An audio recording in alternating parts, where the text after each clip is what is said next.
Hey,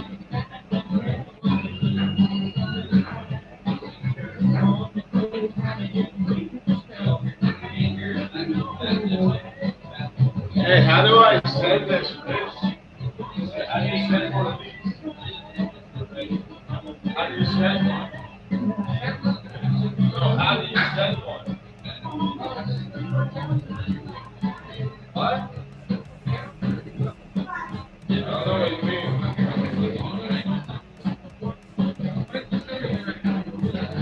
How do I find? How can I send this?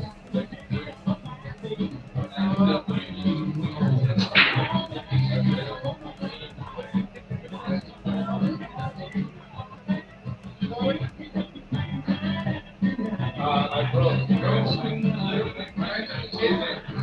don't understand. How do I send that link to someone? Take a picture of the QR code. Yeah, I did. I sent it to myself already. Oh, that's what it said.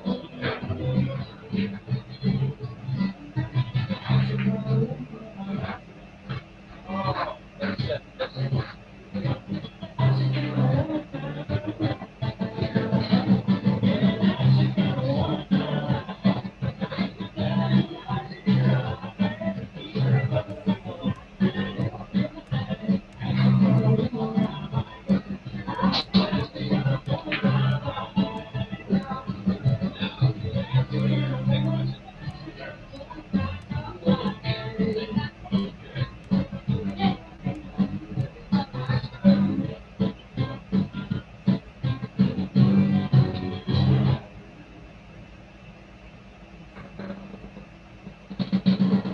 That makes sense.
All right, folks. This is going to be match number 2. This is their last game of practice, and then they'll do the lag and get on with it. So, stay tuned.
Okay, folks, we're getting ready to start.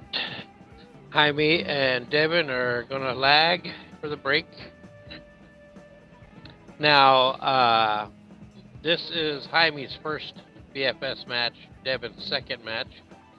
Devin lost his first one to Garrett Hendrickson. They went hill, and that one was an exciting match. This is Jaime's first. And he's relatively new to BCA. Both of these guys, Fargos, are preliminary. So if you look them up, they'll have the letter P after their number, preliminary, because they're both less than 200 games.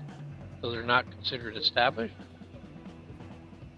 But they have them, and at this point in time, they're fairly accurate, so that's what we're going with. Jaime won the lag, so he will rack and break first. Good luck to both.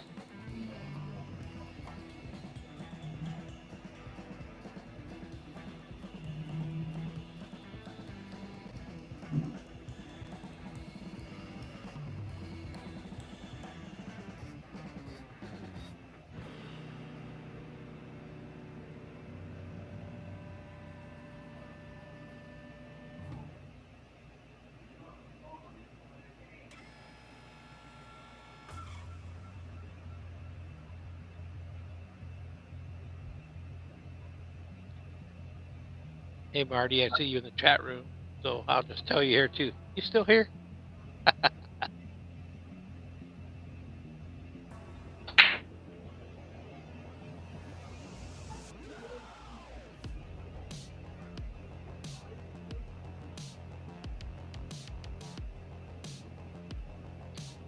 Okay, so Jaime breaks dry, and Devin's first trip to the table, kind of roaming around surveying the land here.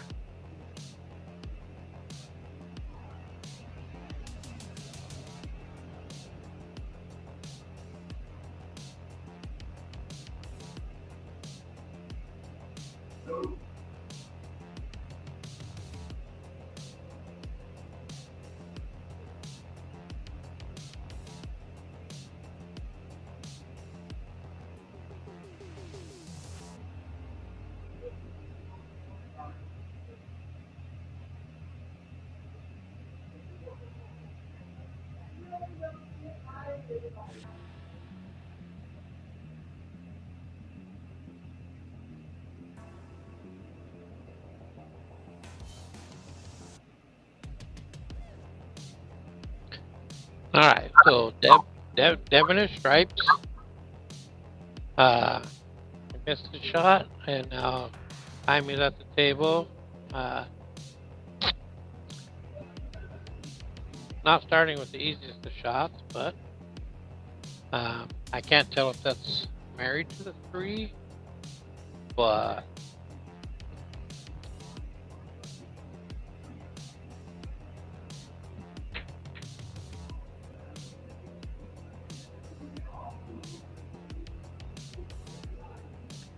so he may have been married to that. Couldn't quite tell from where I'm sitting.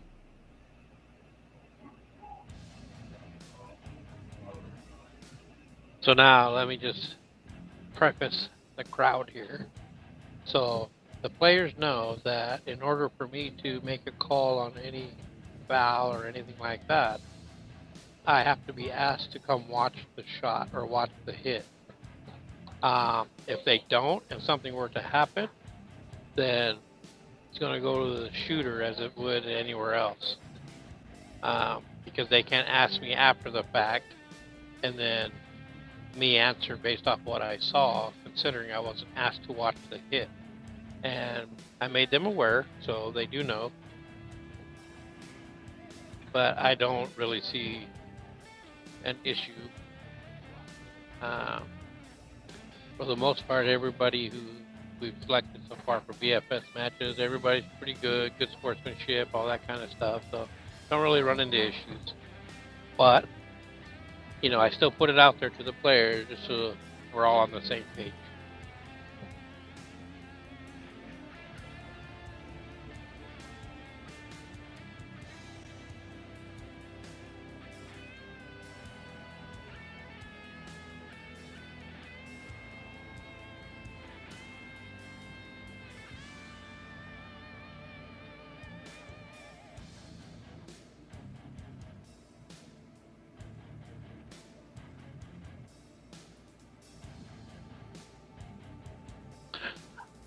Oh, I'm just working the table, making a thin cut after thin cut. Not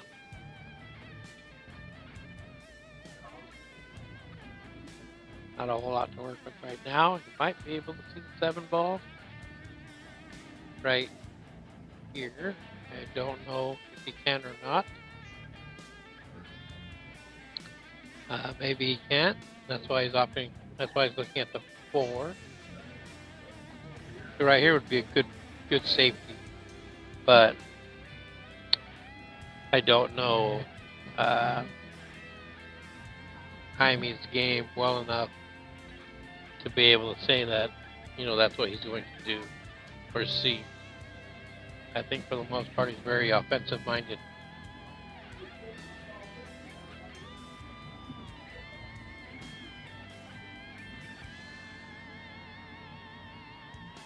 Ooh, that was a pretty good try though. Almost made that. Brings DEVYNN back to the table. Doesn't have a ton to start with. Maybe this combination here. And yes, folks, that is a power mullet that DEVYNN sports.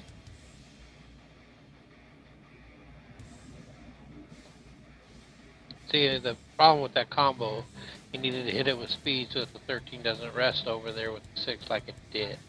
It's still a bankable ball, but you're going to want to be doing more of a cross bank versus a regular bank like this because the cue ball can't get out of the way of the 13. However, the cue ball is here and you go that way and you're banking across, the cue ball will be out of the way and it can go.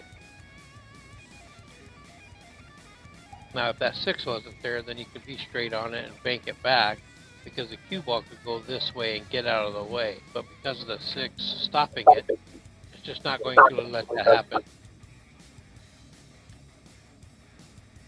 So DEVYNN's in that position now. And it looks like we're going to see exactly what I've been talking about. No, he hit that really well. Got the good speed to open it up enough to get by it. So nice shot, Devin. Made it make me look like I don't know what I'm talking about. Then he misses the back cut.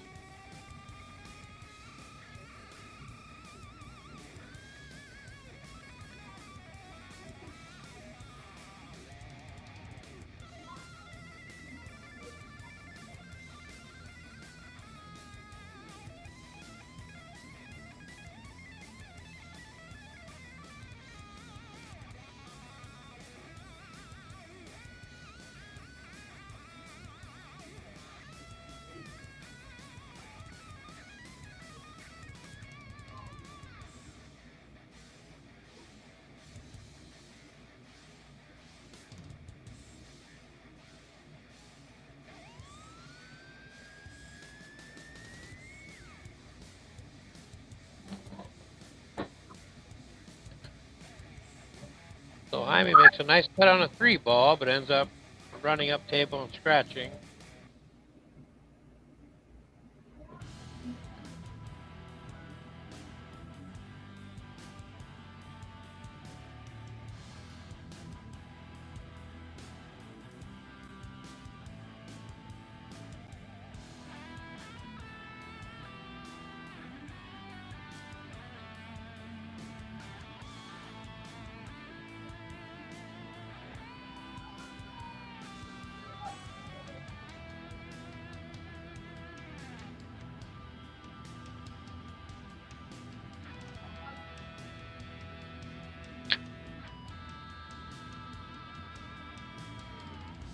So Jim Weaver, the owner of the Dutch, just come by to say bye and everything. He's heading home for the day. Come to check in on the matches, make sure everything's good. You know, that's one thing I greatly appreciate about him is he's a big pool supporter. Supports the BFS, the Diamond League, you know, men's league, pool leagues, everything. Tries to do a lot. He brings in all the diamond table, recovers them every year. He does all the things a great sponsor does, and he plays as well, and he enjoys playing, so that's always good. But you know that's just like him to instead of just walk out the door and go home, he stops over to say bye to everybody and everything, shake some hands, you know, that kind of thing. It's always a nice thing to do. But anyway, so Devin gets on the board. He makes a nice out, fires the 8 in, no problem. And now he's going to do his first break.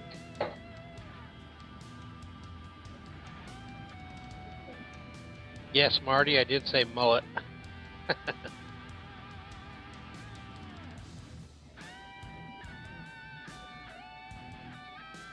was weird earlier. There was a guy playing on table 4 down there that had almost the same exact haircut, and it was like, wow, doppelganger. But so he breaks pretty solidly, but comes up dry, and so Jaime will come to the table.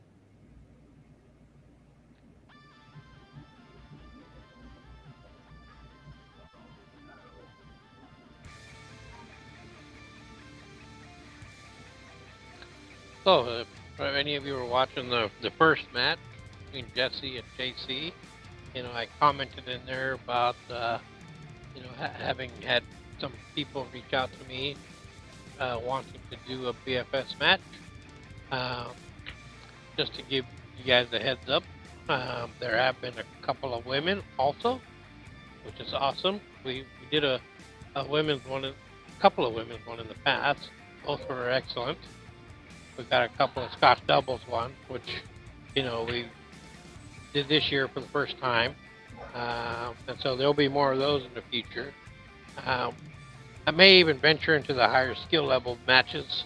It's kind of something we've stayed away from just because the higher skill level players have pretty much won everything in this town.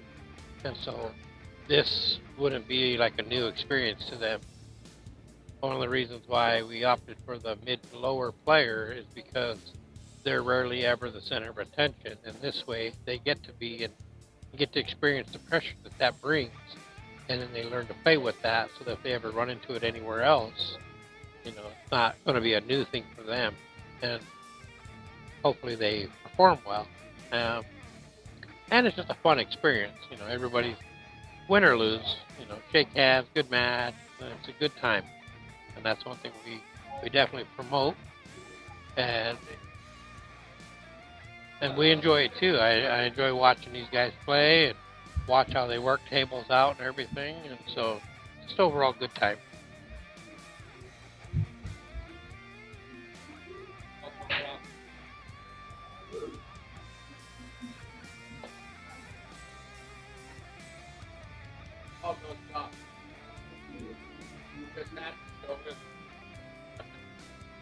Okay, so for those of you who are wondering what's going on, Devin cut that 13 nicely up table into the corner pocket there, but he had called no shot, and so the table turns over to Jaime. He wasn't sure either, but Devin, being a good sport, told him, "Hey, I called no shot, so therefore it's your turn."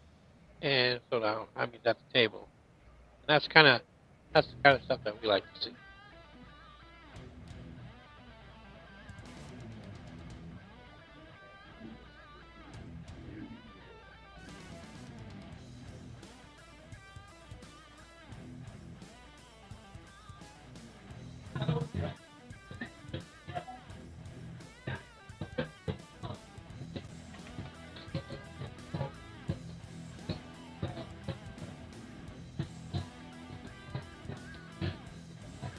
So as everybody knows, tomorrow is Thanksgiving, Turkey Day.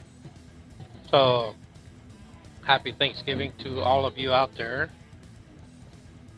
You and your families. Hope everybody has a great time, and be thankful for everything you have going on in your life and all the people you have, because as everyone knows, life can throw a curveball at any time and change a lot of things. So, make sure to tell your loved ones you love them and give them a hug. That includes your friends, not just your family, but friends too. And I wish all of you a happy Thanksgiving, and I hope you eat well, enjoy, take nice naps, all that fun stuff. And for any of you, if you don't have much going on tomorrow or know of someone who doesn't, the Dutch will be open. And every year for Thanksgiving and Christmas, the Dutch is open and puts on a huge spread. This year, so tomorrow, they're doing a toy drive. So if you bring a new toy in, then you can eat for free. And there's going to be a huge spread out here with all the trimmings, everything for Thanksgiving, including desserts. So and if you just want to come down and shoot some pool and hang out, definitely come down, bring a toy, you can stuff your face. But either way, the Dutch will be open, so if you get bored, come on down, hang out. It'll be a good time.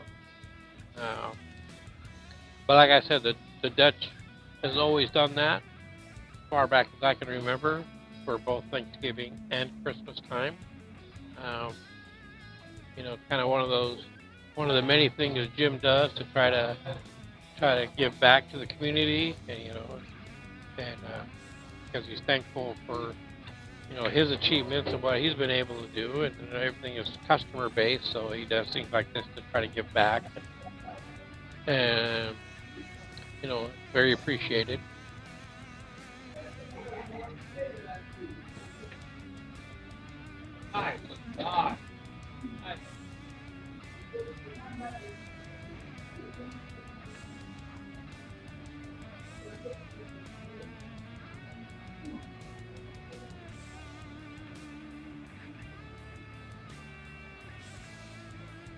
Alright, so Jaime missed the 4-ball and brings Devin to the table. No problem balls. It's a matter of playing shape shooting your shots in.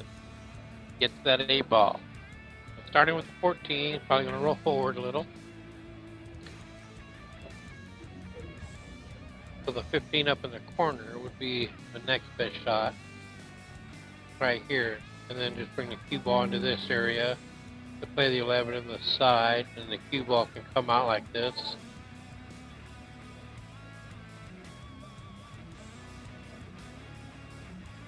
If you play in the 11 ball to the side right now, we'll cut the cue ball loose. It's going to be running all over, and if it can run all over, it can scratch. So you want to be cautious of that. Let's see, right now in this position, I like the 11 in the side versus the 12 in the corner, because with a little top left, you can come across. Well, he left off the left, but he still got a good look at the. He still has a good look at the 12. 8 ball's right here, so we'll see. You can just go straight back and forth.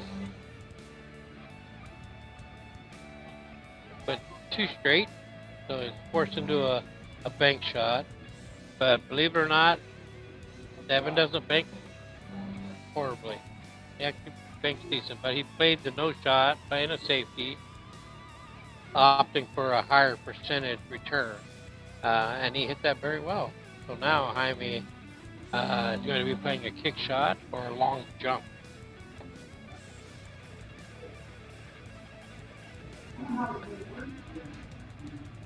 So he hit that really well. Put that in a perfect spot where. So Jaime got his jump cue, and so this is not going to be an easy jump because of this distance right here. And when you jump, people have a tendency to want to jump all the way to the ball, which is very hard to produce that kind of distance. When in the reality, jumping just over that ball, letting it run the rest of the way is the best way. But because of the distance away from the 8 ball, that cue ball is going to come in hot. So, and that's the tendency. It bounced in that area here and caught the 4 on the way up, and so it went off the table.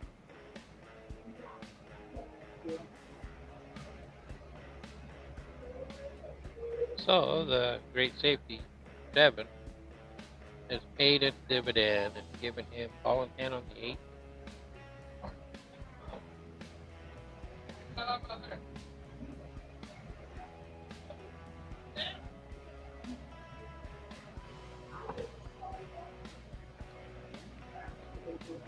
So DEVYNN pockets the 8 and takes a 2-game lead.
Okay, so 2-0 DEVYNN. Jaime's racket break.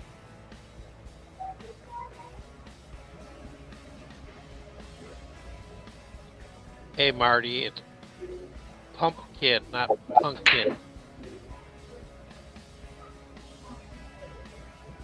Pumpkin is the nickname you give a kid.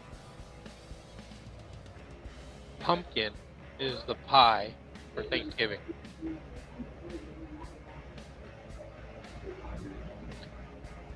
So with the new windows at the Dutch over here by table 1, looking out, and there's I think the entire Yakima police force is over at the Louisville. If they got the building surrounded, so something exciting's happening over there, or something dumb. More likely something dumb. Pretty stupid to do dumb shit on a holiday weekend, because you know you're going to be stuck in jail till Monday. But all right, back to the mat. So Jaime is at the table. He's trying to play the 13 in the corner. Got it. He's got this trouble right here that he'll have to deal with. He might be going after it right now. Didn't quite lay out the way he'd hoped, but there is a chance.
All right, so Jaime's going to play the bank on the nose.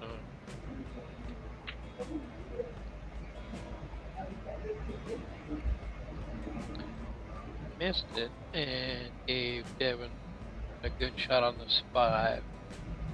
Now you can see the 2 ball is locked up in here, so that's trouble, Devin.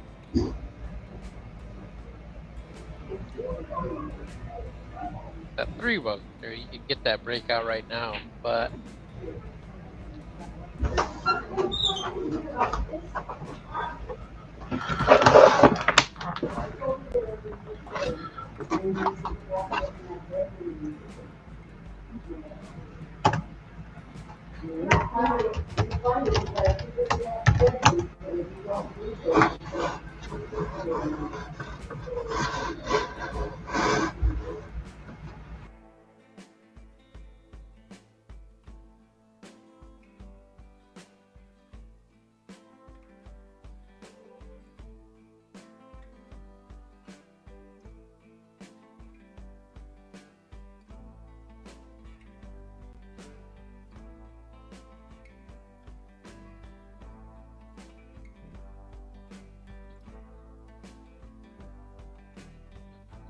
well, Devin realized that he wasn't really getting anywhere with that 2 ball. He decided to play safe and put the cue ball on the bottom rail.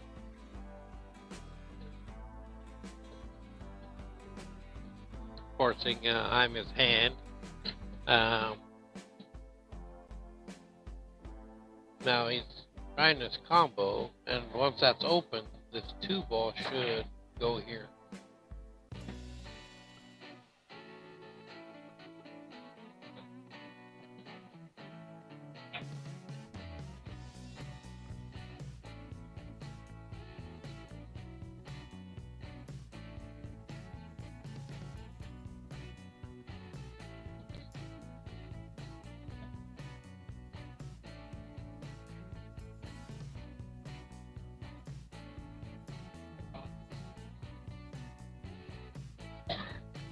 So that worked out pretty good because Devin could play left English and kind of try to get to this window for the 2 in the side, which is what he did. Ended up going a little too far, but it's still doable. So the cue ball is going to push the 15 out of the way, and it may end up over here somewhere. Cue ball. We'll see.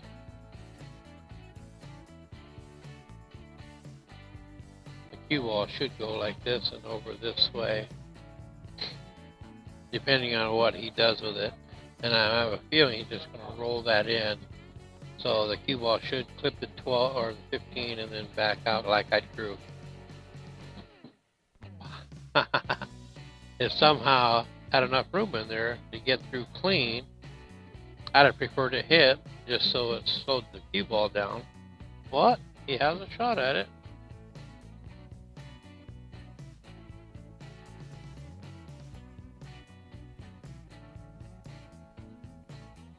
So this to take a 3-0 lead. And he just drilled it, just fired it in. So great shot from Devin, nice out. Way to work the table. So now it's 3-0 Devin. And it's his rack and break.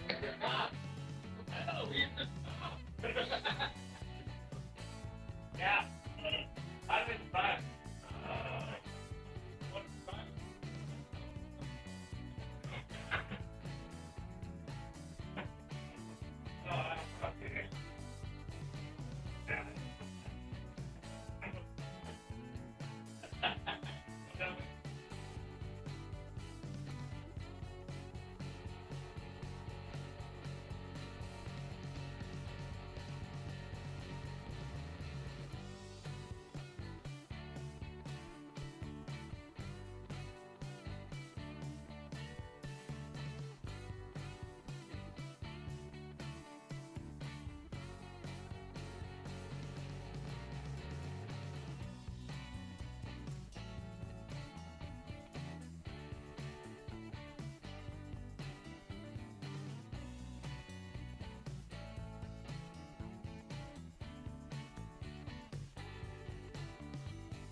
Alright, so Devin breaks, makes the ball.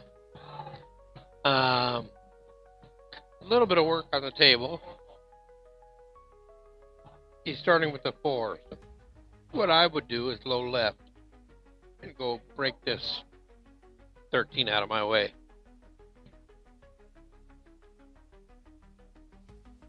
So you see how he hit it and pushed it over in front of the pocket? That's from left English only. So what I'm talking, he basically hit it here, whereas I'm talking here. And what the low left does, the low left brings the cue ball out wider, so it would have got under the 13. But I think he's okay there because the 5 can slide by there.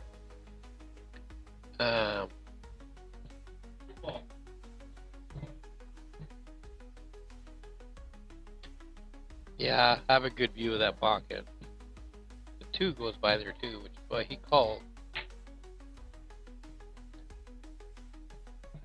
Well, Devin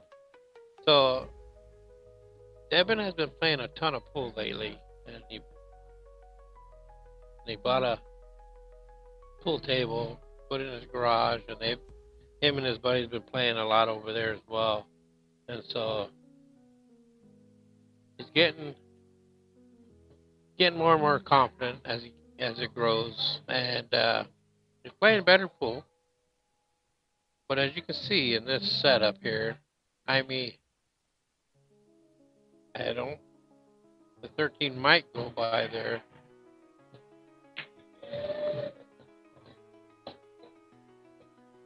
But unfortunately, he just scratched on the side. This is the problem here, because it only goes to the side. So I don't know if Devin wants to do something with that or leave the 3 ball as his last ball to the 8 to play this kind of angle. So just bump the 5 and then don't get too crazy with shape. It's like that. It's too much when he could have just left it right here, just bumping it. But it's still doable. Cue ball can come in and come down right in here. Except he hit it super hard and he missed the 7. He hung it. So Jaime's coming back to the table.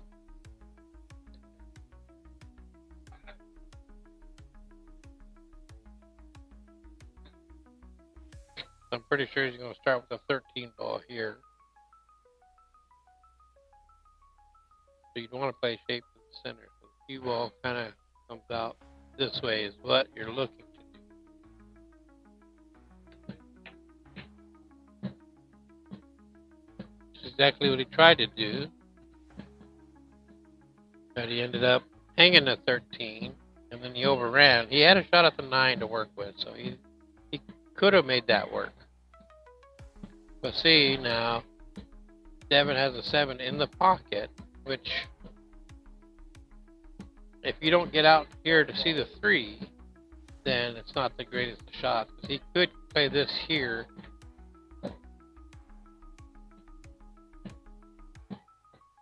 Ooh, pretty lucky there. So now if you just thin that and just roll it so it goes to the rail and comes over here, he might be okay. Looks like he's putting a little inside on there, which will take it towards the corner pocket. Just like that. So if we'd have just center balled that, the cue ball would have come over here. But that inside English made it turn left and head towards the pocket. And then he scratched, so Jaime now has ball in hand. And all his balls are out in the open.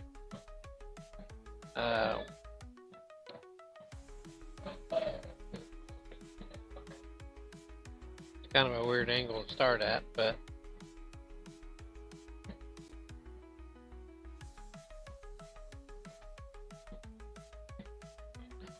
okay, we'll see what he's doing here. If he's going to roll forward and shoot the 13 that's hanging in the pocket next, or what his plan is.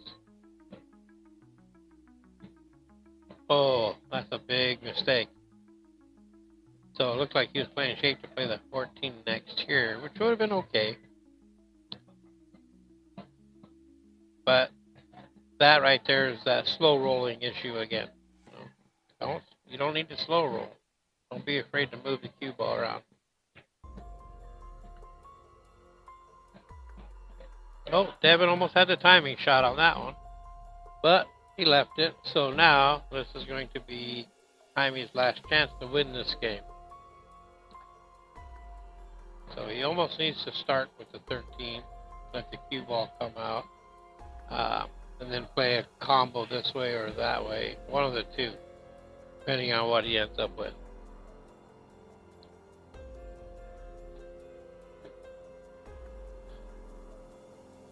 Okay, so he cut it loose. Now he can play the 14 on the side again, but more than likely he's going to hit the 11. Probably just try to roll it and hold shape here. And it's going to be that rolling it issue again.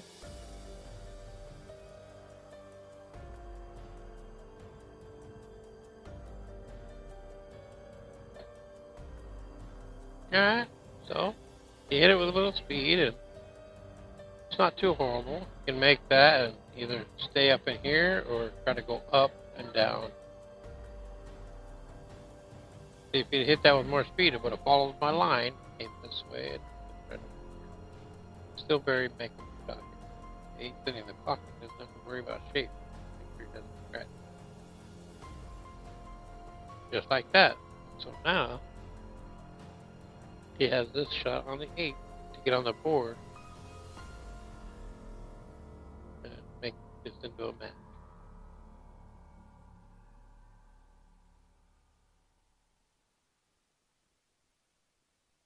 Alright, just like that.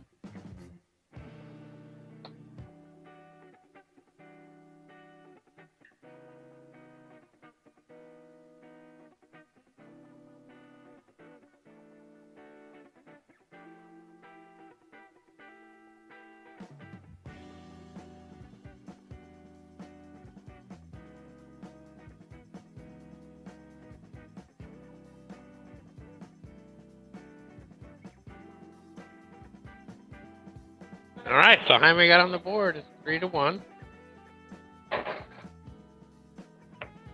Devin's sweating extra right now. A little worried.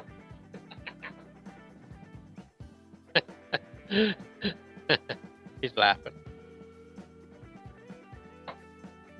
Can't wait for him to watch it back and hear all the mullet stories. But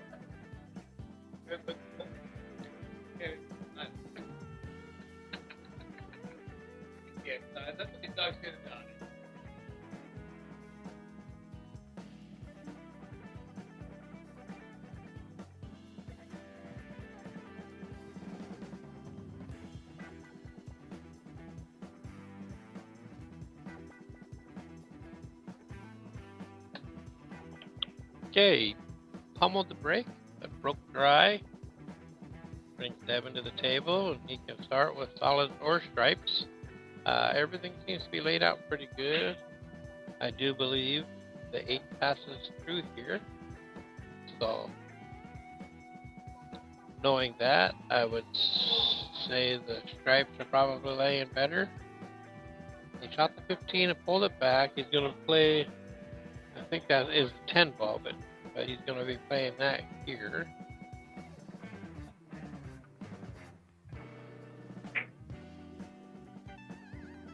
Which he did, but did not pocket. So now Jaime will come in.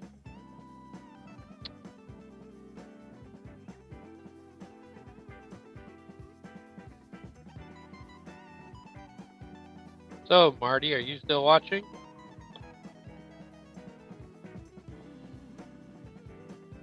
What about Hera? Is there high-speed internet there, or are you watching this on dial-up?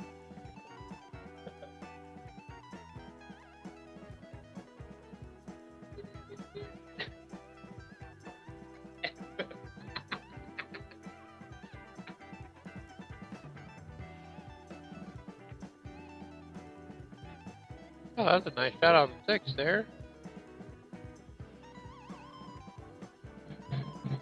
So it looks like Jaime has another option, another cut shot, either with the 3 to the corner or the 7. I would think in this case a 3 would be simpler, just because it's closer.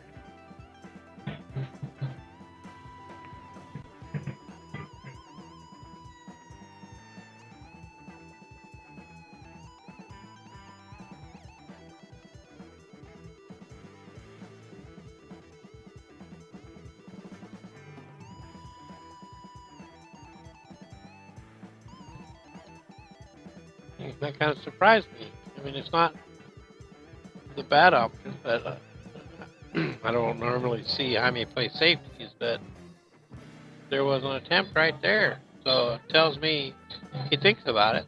So that's a good thing. Devin returns the favor, but leaves Jaime a back cut on the 5. Right here. He could opt for that. That cue ball being so thin, it should clip the 4 and push it out this way also. In a perfect world, comes in here, clips, and then clips and pushes all 3 out. But he's not going that route. Looks like he's going to. He called the bank, but I don't know if he's actually going for that, or I thought maybe playing it safe, but he went for the bank. Rearranged a little bit of the furniture and made it a much tougher table for Devin.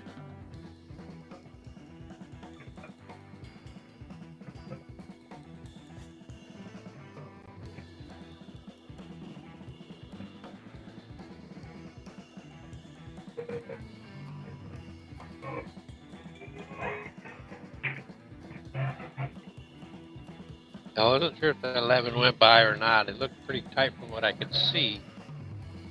But, you know, sometimes when you're not shooting the ball, you don't see it as clearly as a shooter's angle. But it left it tough and left Jaime the only option. I'm trying to go down table to the 7 ball and get a hit.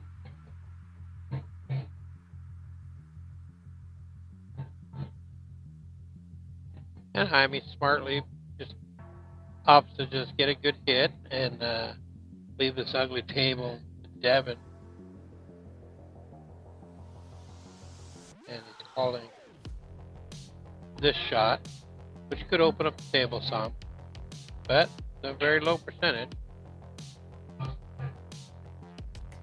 Manages to get a really lucky roll and parks the cue ball in the pocket. Jaime does have options. He can hit the 2 ball there, the 3 ball. I don't know if he can see enough of the edge to cut that there.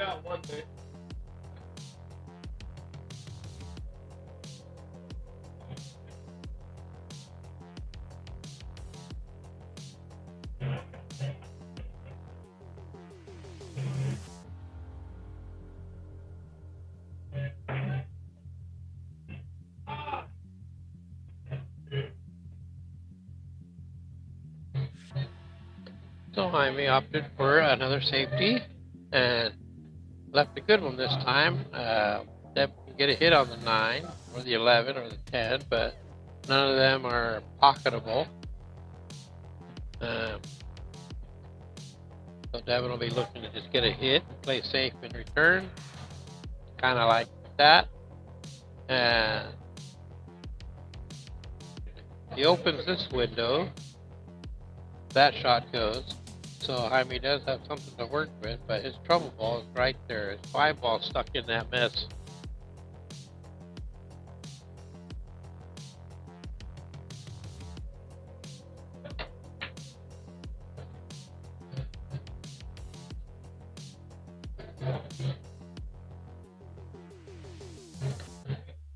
So he missed a shot and left the cue on the side pocket. But DEVYNN can see this shot. That's what he went for. Got in behind his other trouble over here. That would be a perfect spot for a safety. But I guess he could try the 9 in the side. But he opted for the safe, and that was a really nice one.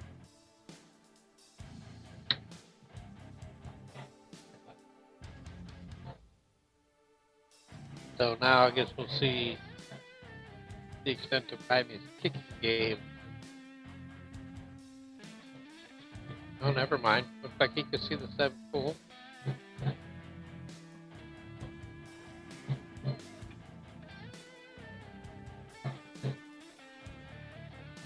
Barely misses it. Leaves the table on the other end. But I think both of those go in this corner. But I have a feeling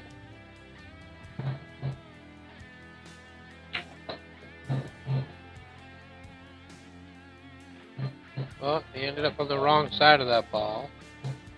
It's going to be tough to get any kind of a breakout.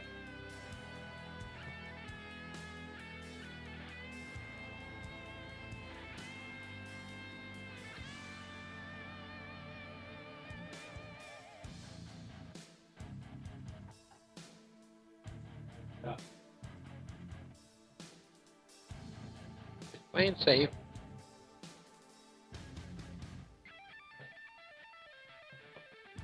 Not the best safety in the world. 3 goes, so I think for me, I would be coming this way, try to clear this, and then come down for here, and the 5 is the last cue ball come this way for the 8. That would be my plan.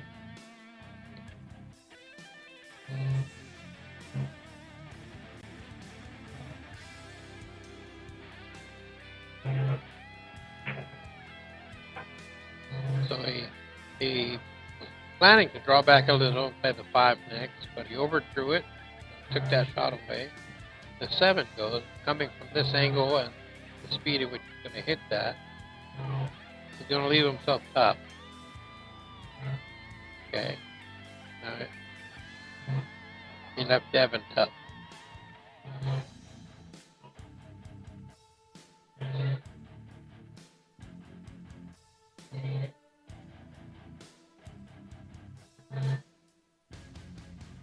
DEVYNN will need to play safe. Maybe clip the 10 and push it as close to the 5 as you can with the cue ball over here. It's been a dangerous game. Well, he didn't want to give Jaime the 5 ball, and he didn't. So that's a good thing. Then he left an angle that's going to be tough to get shaped to the 2 without, if you play forward, it's going to play into the 2, where if you punch it, you can pop it out.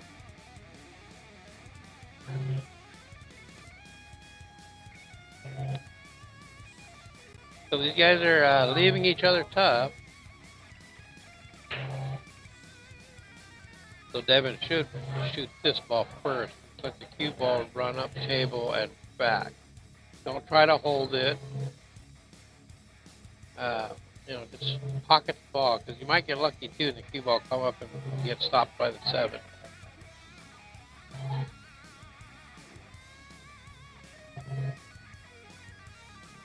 Now, the downside to that, and DEVYNN has an issue with, is hitting things too hard. You gotta understand, when you're cutting thin like that, the cue ball maintains its speed, so it's gonna run all over the place.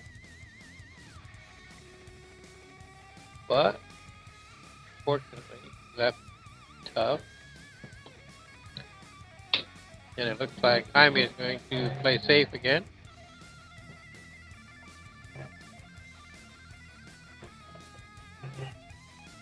He understood that putting the cue ball over here makes both of these shots much tougher. That's pretty good that Jaime recognized that. Now DEVYNN's in that same spot. Got the 11 and the cue ball run up, down. But if you hit it too hard and it doesn't hit anything, it's going to end up back down on this end of the table. You don't want it.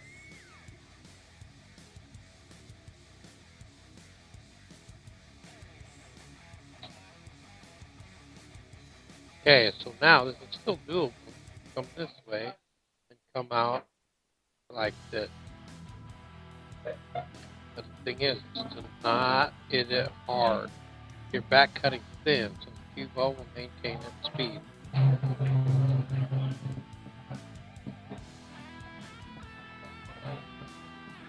Now normally he'd have got around the 8, but because he overcut the 10 ball, it took the wrong pattern it did. So Jaime needs to make a move here. He can draw back to 7 in this area to give himself a nice cut angle on the 2, get down table from 5.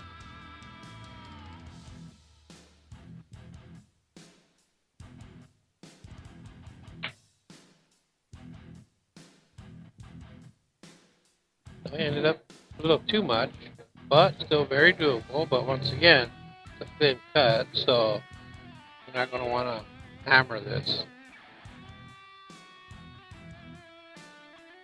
It looks like he might be playing safe again. He did. Now, I don't have a problem with that. What? You're leaving a bankable shot here. The cue ball's going to get cheap to 8. So, you're giving your opponent a chance to win, but you had a cuttable ball. But if you don't like it, then you definitely want to consider a safety. So it's good to see that he recognizes that and he's doing that. And DEVYNN's just getting lucky with his lead here, because those balls slide and come down and not give him a shot. And it's pure luck.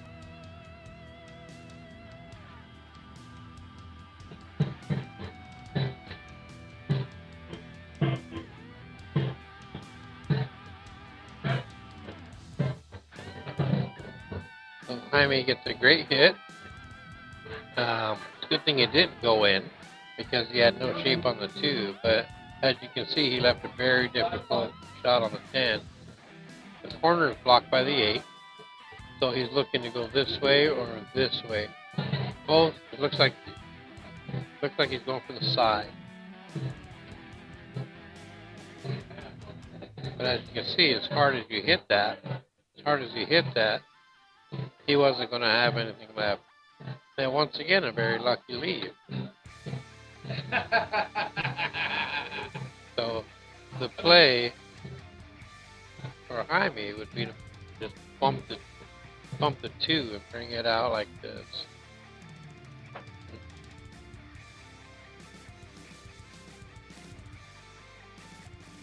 Yeah, I see what he was thinking. He was hoping to leave the 10 ball in here, but that's still a doable bank. And this is a doable back cut. But had he bumped the 2 ball and left the cue ball up here, even if Devin could see the 10, he was going to have a tough bank shot. And watching the few end-to-end banks that he attempted, they were off by miles. So I would feel okay with him having a bank.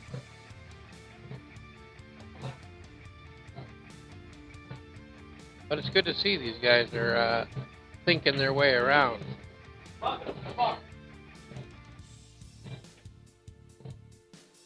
So no good luck on that one.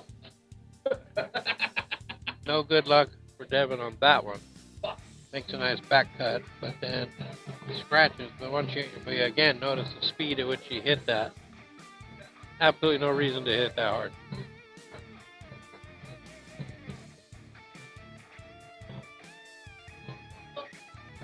Now, the ball in hand, he's starting there, and he's going to be playing to go forward. Somewhere in here would be perfect. That's okay. The cue ball's going to come out like this. As long as he doesn't hit it too hard and send it down here. Oh, too much spin. Threw the ball out. So now Devin will have this long 8 shot to go up 4-1.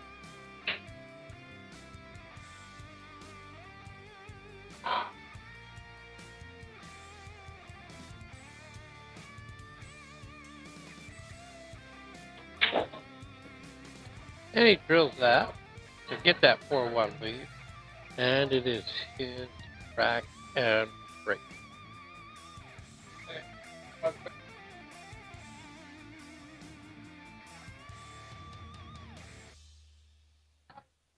Hey, Devin is stepping away for a potty break. He'll be back in just a few minutes. And it is his rack and break.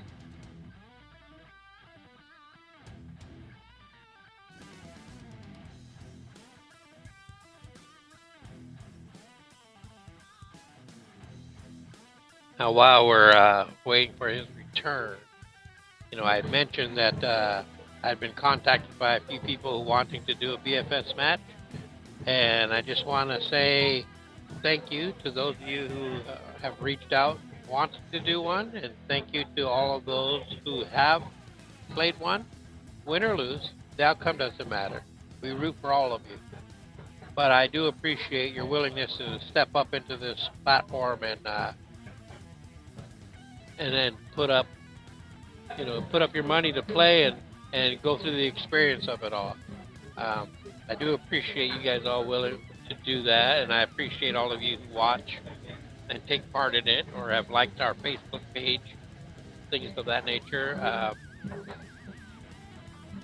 And to those of you who come down to watch it live as well. I appreciate all of you. So thank you. As you can see, Devin's back. He's racking and breaking. He's up 4-1 in a race to 7.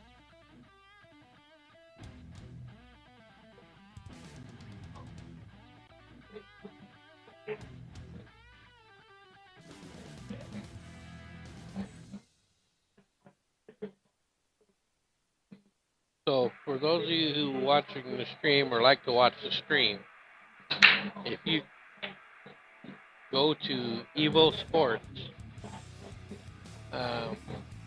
you can see right here, EvoSports. Type that into the search bar on YouTube. It'll bring up their page. Click on that so it goes to their page.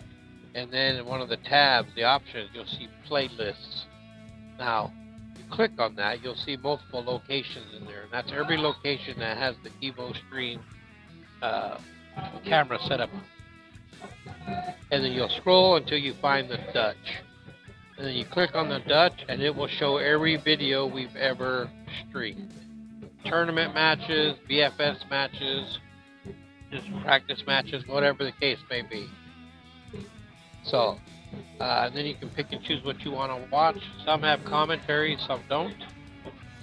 But I welcome you to watch those. And any one of them that you watch, just click the like button on those, please. That helps everybody. And doesn't cost a thing. But back to the match here. You see Devin working his way out. He's calling the back cut on the 5 here. Oh, he's changed. He's changed to the 7 ball to the other corner. Probably the better shot. Just like that. And now he has these 2 to work with. I think I would start with the 3. Just because it keeps the cue ball in this area. If he shoots the 4 here, the cue ball is going to want to go this way. If you can see the 5, it might be okay if you can work it back this way to the middle.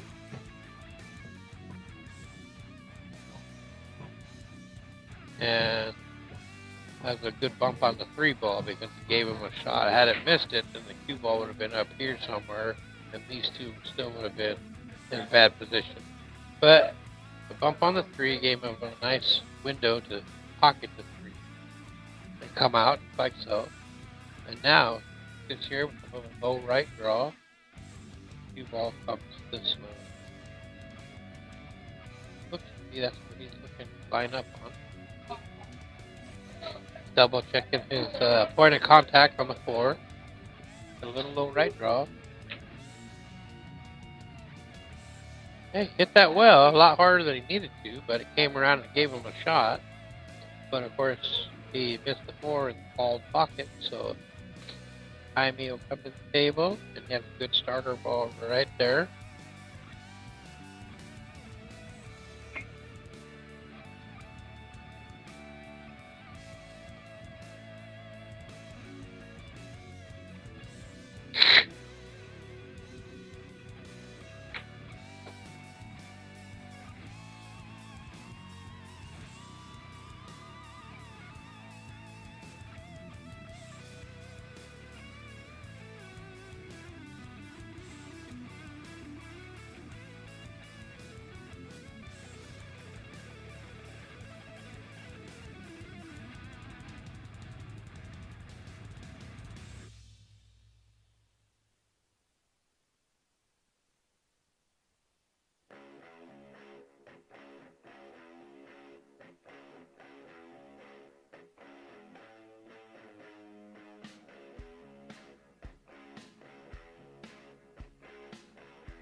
So JAIME's putting in good work right there. And this particular shot, you want to low right draw so that it comes off like this. Looks to be stroking something similar.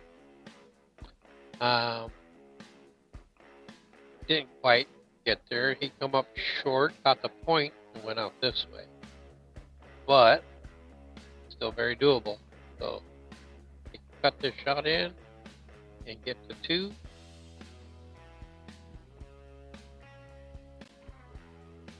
Just like that.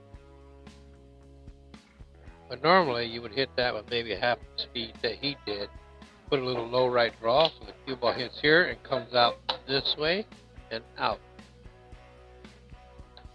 But he had that general idea in mind.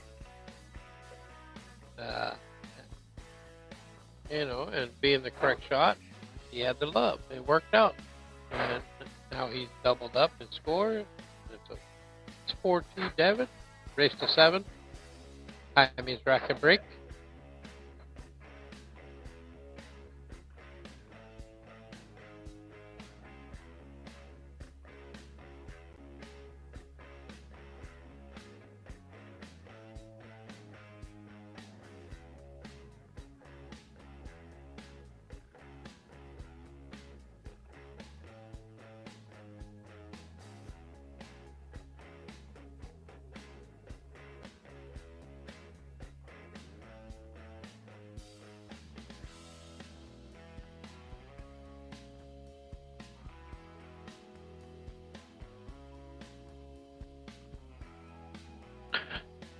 So I crushed that break, made some balls, but unfortunately scratched.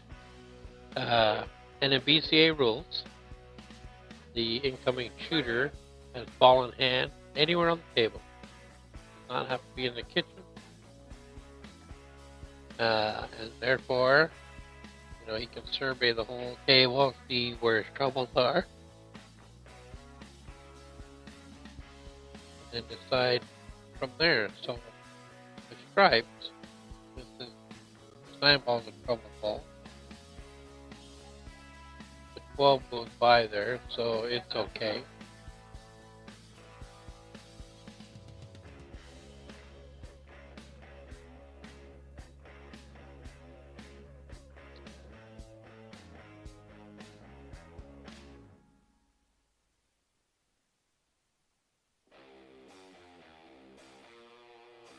If I could tell you if I was choosing stripes, I wouldn't start there. That's me. But he recognized 9 balls of trouble, so he started there to address that. So good for him. But as you can see, it doesn't leave the best of shots. But he drilled that combo.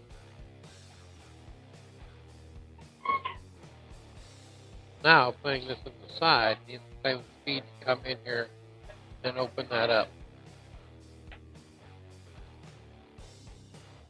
Well, he did that. Missed the shot, so it came into the cluster a little fat. So now Jaime comes to the table. For the most part, everything goes. This you'll have to deal with.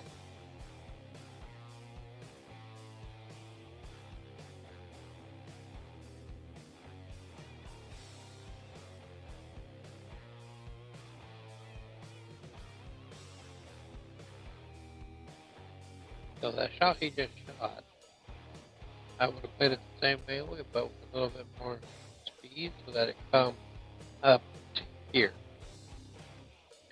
That way I could deal with the 7 ball and start picking apart this cluster.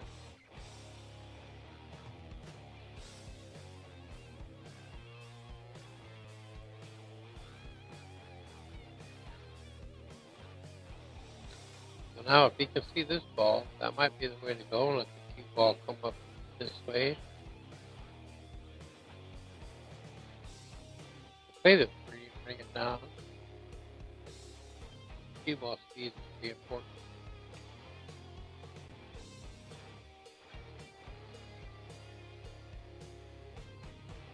And that turned out to be a great lead for as a safety. Now, Devin's best bet is to call the 9 ball here and play the 9. Well, he's playing a safety, but I would play that because of the 3 being as deep as it is. The 9, if you hit it full into the 3, will follow it in. And then that takes care of a problem of that 3 ball blocking your other balls.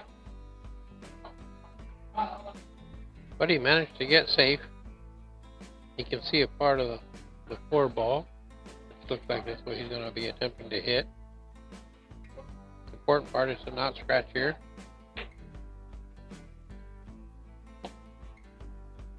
So that works.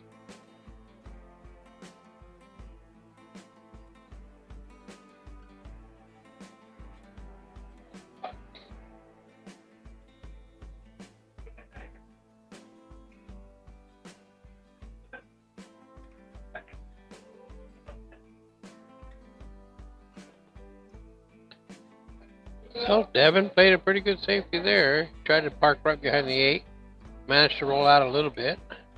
So Jaime will be able to get a good hit. But there isn't anything there isn't a ball he can pocket at this moment from this position. So that turns out to be a good safety by Devin for that reason there.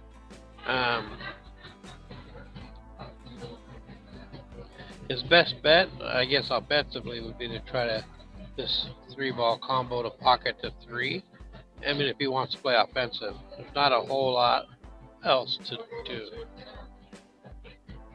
Okay, so he's called a 2 here, and I think he might be, yeah, looking to carom it. Now the table's opened up, but that 3 ball sitting in the pocket is blocking 3 of DEVYNN's balls. So something he definitely will have to address. And he opens with a miss, bringing Jaime back to the table.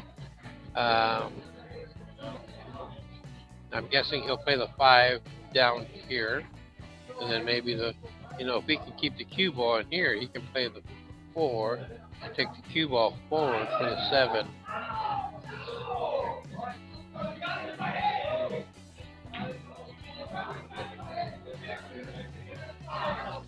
Okay, he was stroke and draw, got it. So now he's going to be playing the 4 in the other corner. In this one, he should follow forward like that.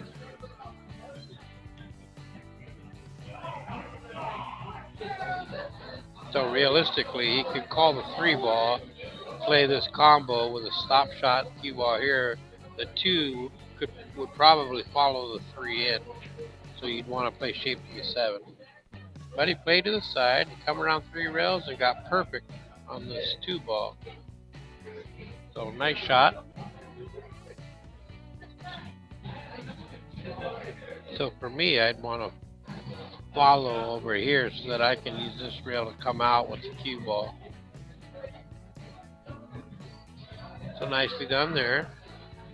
So now with top left, or even straight left, you can pocket that and come out right through here and try to get into this area. Even, ooh, so hard. There's no need to hit that hard. Rarely ever do you need that other than when you break. But he's got to look at it.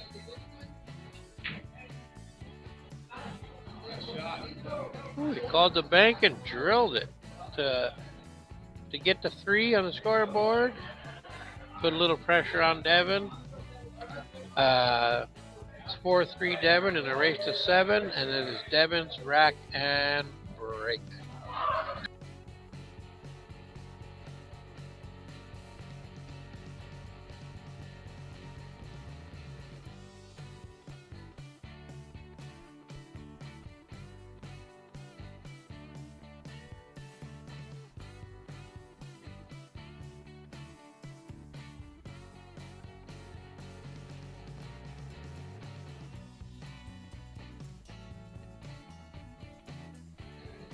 All right, DEVYNN is stepping outside for just a minute. Calm his nerves or whatever the case may be, and then he'll be back in here to rack and break.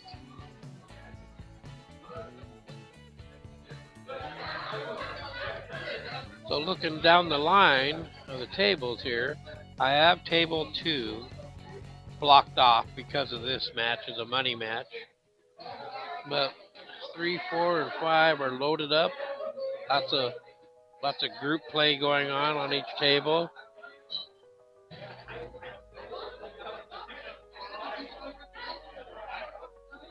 It's amazing how many of these people I've never seen before as far as like pool playing goes. But yet they come in at night and play pool. But none of them either care to play league or they haven't been approached to play league. Or who knows what the case is. But there are a lot of people in here.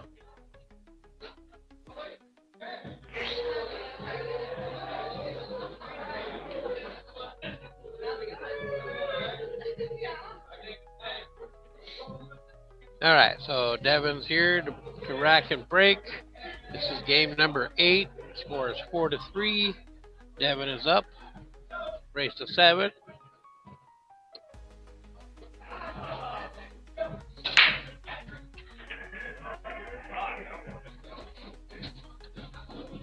So DEVYNN pummels the rack. Made a couple of balls, one of each it looks like.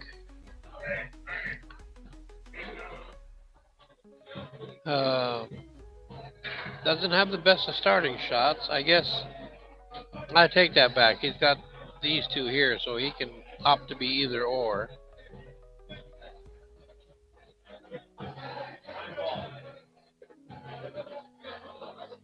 I think in this layout, particular layout, solids are laying better.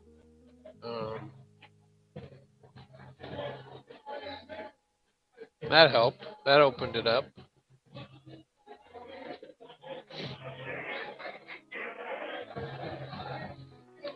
So we'll see here what his pattern is. So he rattles a 12. Ended up going too far and getting on the wrong side of the 11 anyway. I think he wanted to be more in this area. On stripes. Jaime comes to the table. Jaime comes to the table. He's solids and everything is there. So it's just a matter of doing what you want here.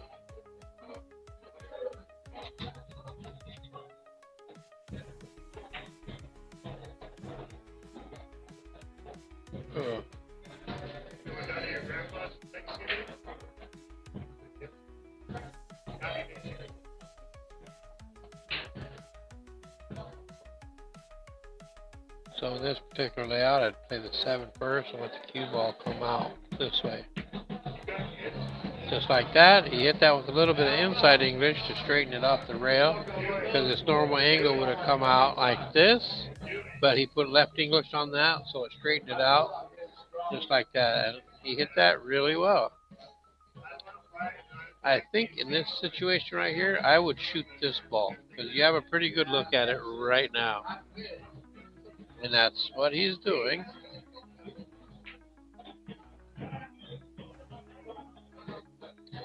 Nicely done. So now there's going to be a little tree topped over the 2, so you don't want to jack up too much to try to draw, because anytime you elevate the back of your cue, you affect your accuracy. But he has a little bit of an angle to be able to go to the rail and out, just like that. That little bump on the 11 is perfect. I do believe the 6 goes, in which case just a little stun draw to go over here and out. Play the 2 in the same pocket. He opted for the side, and giving Devin a good chance here to get to 5. So this should be Devin's first starting shot, and then go from there.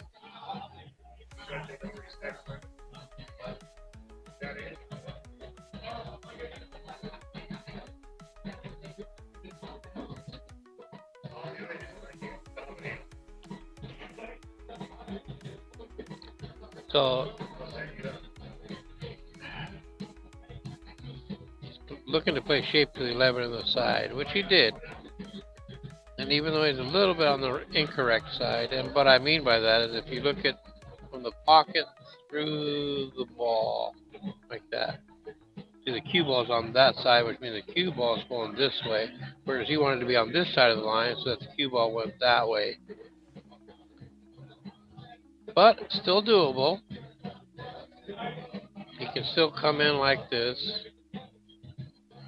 Just don't want to get too crazy with speed or anything.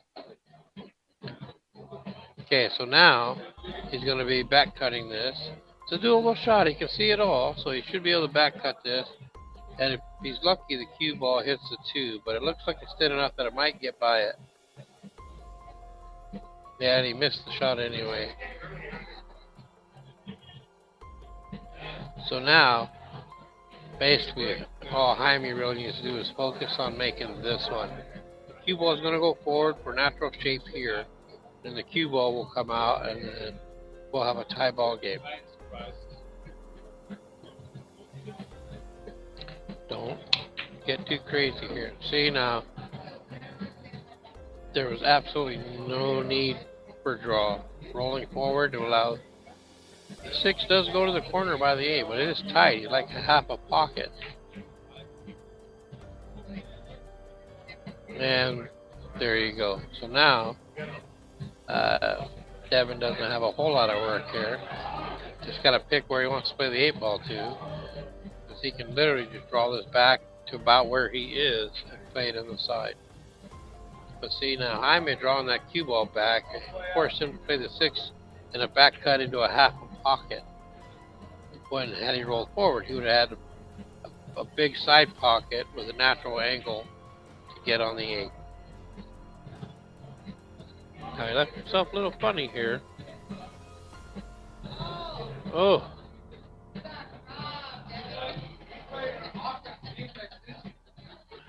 It was totally offense.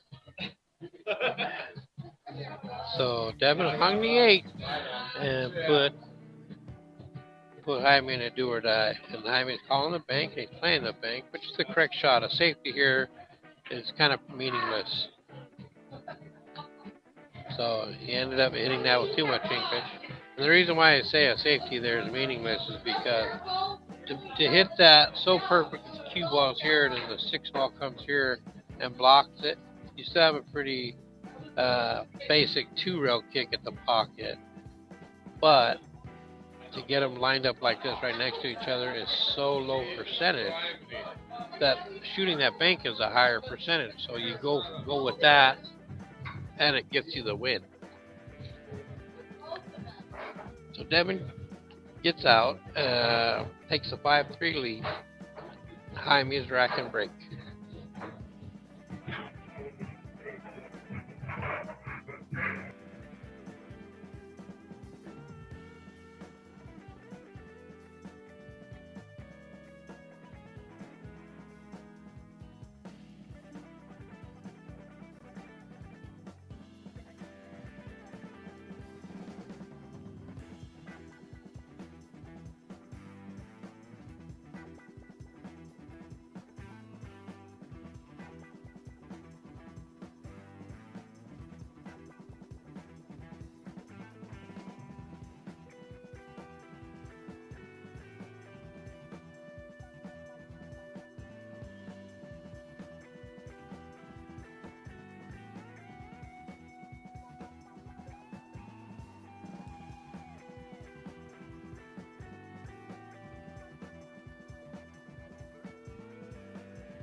Alright, so Jaime dry breaks.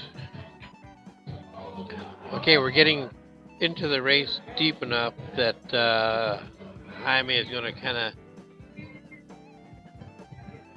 needs to not lose any more games. It's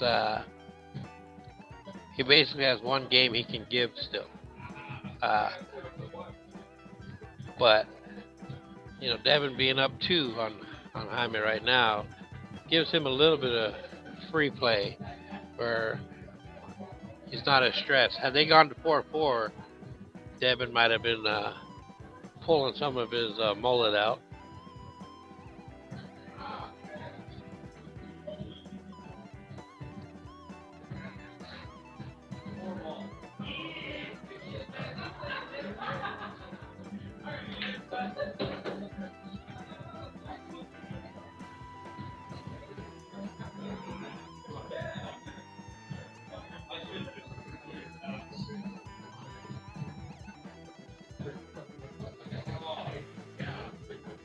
So I see in the chat there, Jordan is in there.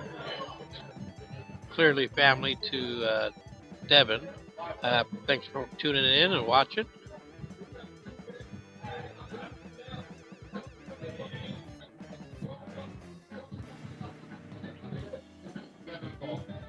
Alright, so as you can see here, Devin pocketed the 5 and gave himself a good angle to cut this 7 here and send the cue ball into this to break out the 3.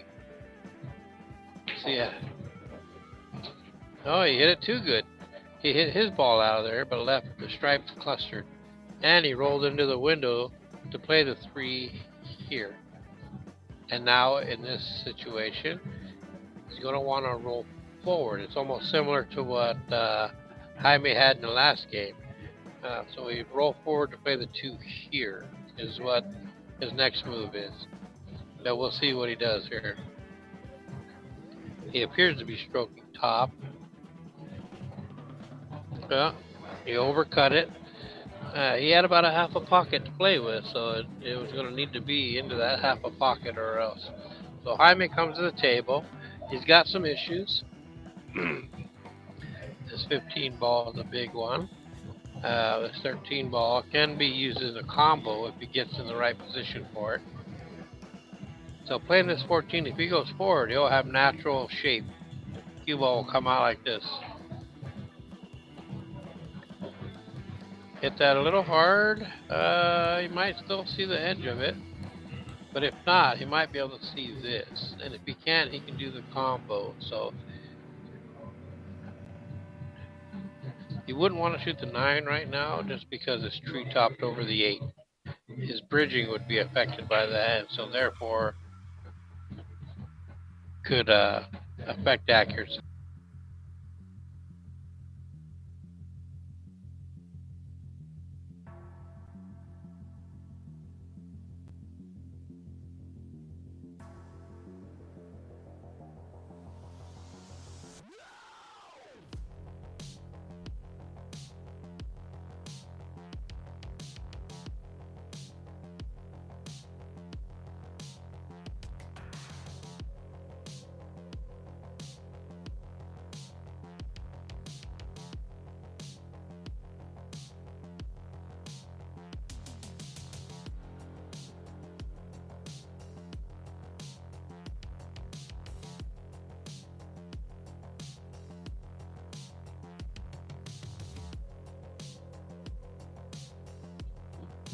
Well, that was a great shot. Great shot by Jaime. Got in there on his trouble, so now he has the 15 and he can just draw back and play the 9 up table as well. Or he can play this 15 and with that little angle he can go forward and knock the 9 out of there. So it's up to him what he wants to do here. Yeah, he would have been tree topped if he made it, but he would have had a shot. Hey Jordan, Devin told me to tell you thanks, sis.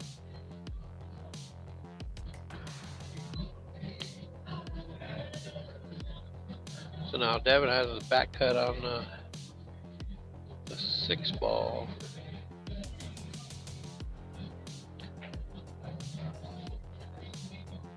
Oh, he hit that really well. That came out good. See, now I would shoot the 3 here instead of the 2, just because shooting the 2, the cue ball is going to go over that way. So with the 3, you can come back up in here and then play the 2. But he's all amped up and overhitting everything. So now he's unhooked himself.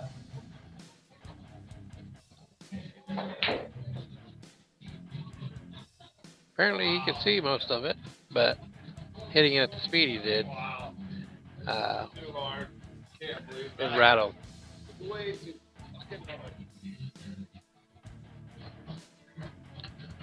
So now Jaime is back at the table and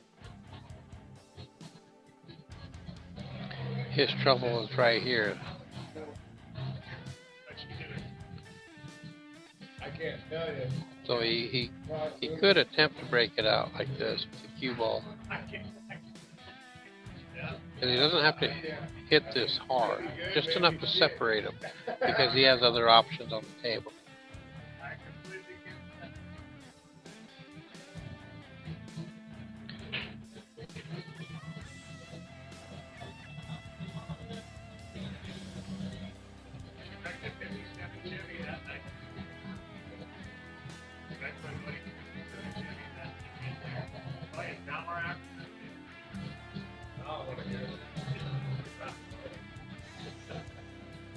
I never got to hear about. My birthday, and my buddy,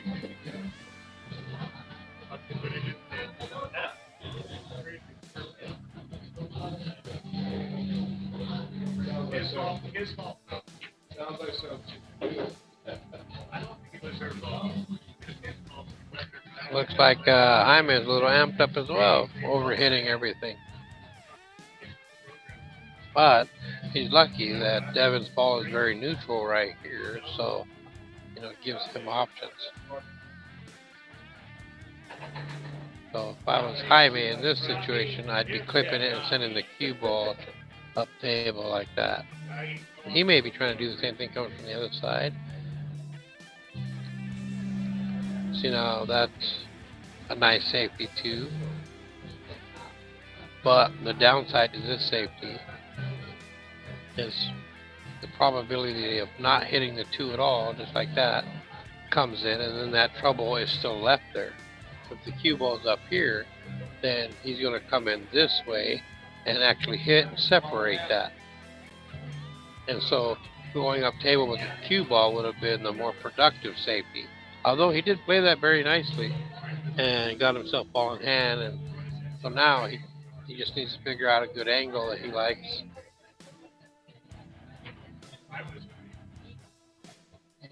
But see, he's not looking to break that out right away. And that to me is incorrect. Because he does have a little bit of angle.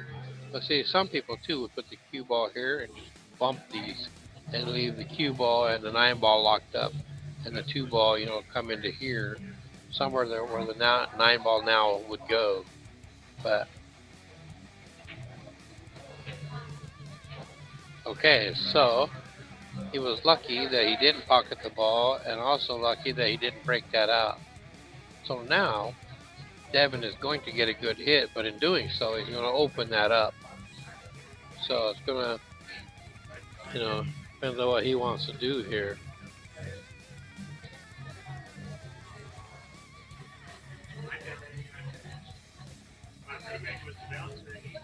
See, that's not horrible. And granted, the 2 is locked up and the 13 is locked up. But he didn't sell out and he got his ball out of there. So what? The shot for Jaime would be to come into this 9 and send it out and send the cue ball with it.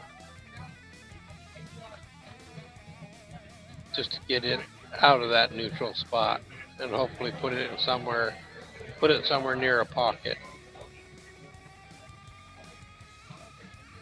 That works perfectly.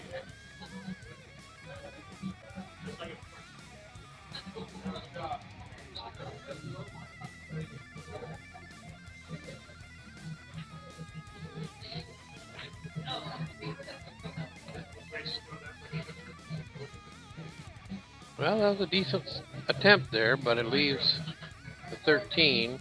It does go, and it has natural shape. But the thing is that he has to make this. There's no ifs, ands, or buts about it. And he did not. So now Devin will come to the table with an opportunity to get on the hill.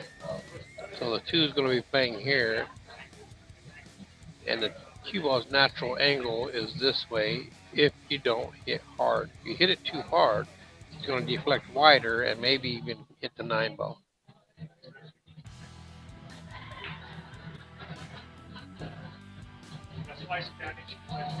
Okay, so even though he made it around and everything, that was still a little too hard because he would have preferred to be here than to try to bank that ball. But Devin's been banking decently lately, so he did call this pocket. So it wouldn't surprise me one bit if he makes it. Like I said, he's been banking pretty good. Overbanked, and now Jaime has a good opportunity to get to 4 because pocketing this ball there, the cue ball has natural shape. Doesn't have to do anything but make that ball, and don't hit it so hard that the cue ball goes all the way back to like where it is now. Just like that. Ooh, he got real lucky there. But yeah, that's what I mean by not hitting it so hard. You have all this table to work with. And he sends it up there and gets a lucky bounce.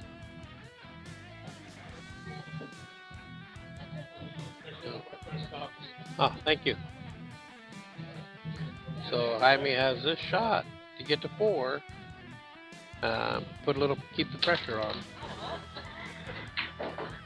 Nicely done. And he's at 4. That was game 9. So game 10, this will be Devynn's rack and break.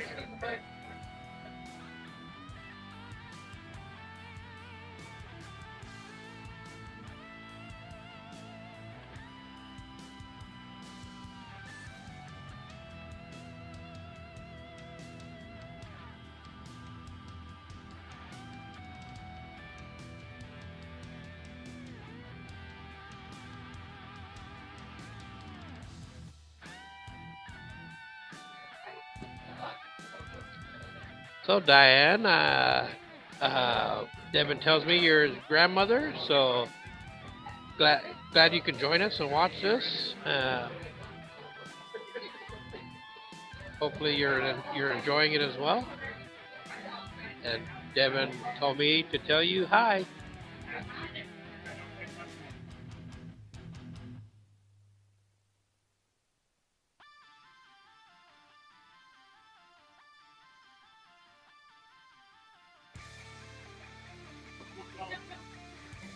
So Devyn powered into that rack, pocketed a ball, 2 balls.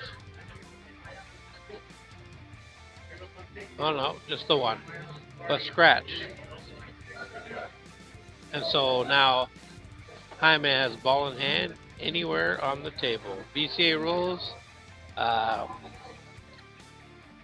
when you scratch on the break, your opponent will have ball in hand anywhere on the table, meaning they can put the cue ball anywhere they want.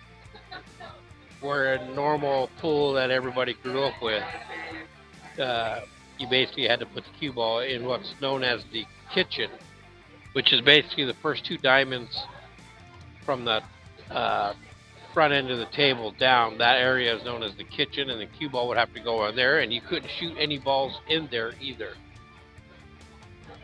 But in BCA rules, that is not the case, and so he's starting with the 5 ball. So now Jaime is solids and Devyn is stripes.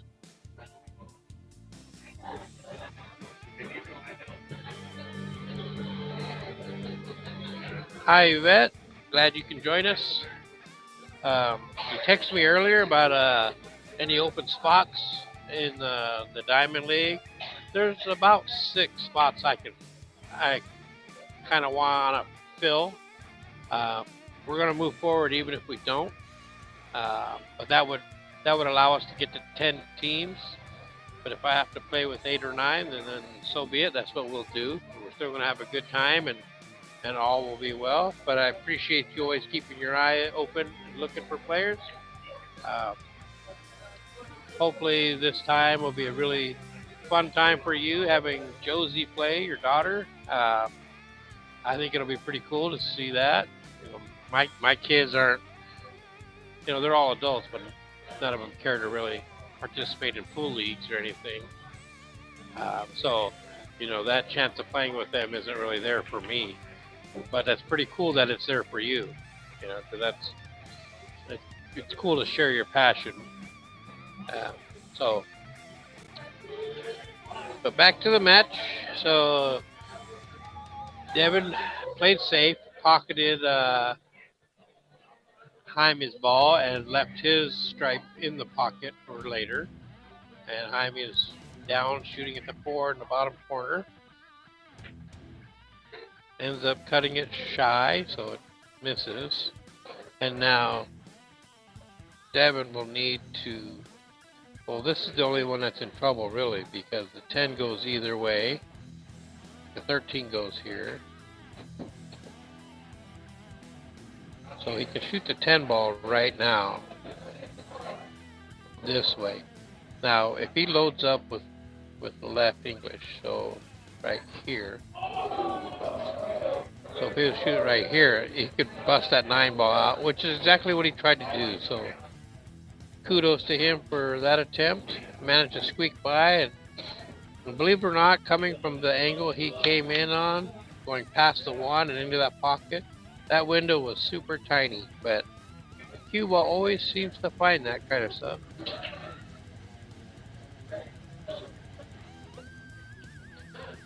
Hey, man, that'd be great one or two more, and that's awesome. Just send me their info, the phone number if you have it as well, because next week I'm going to start contacting everybody on the list, and just to make sure everybody who signed up is still going to play, and then I'm going to start putting the teams together. So I appreciate your help, though. It means a lot.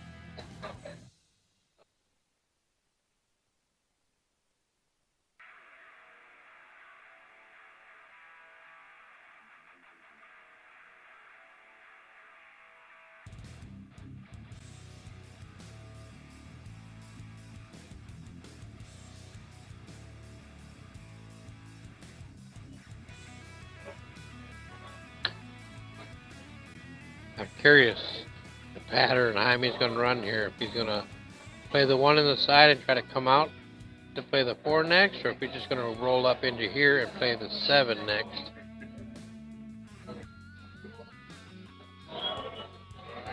For me, I'd want to shoot this ball next, just because this is here and there's plenty of room to get yourself in trouble.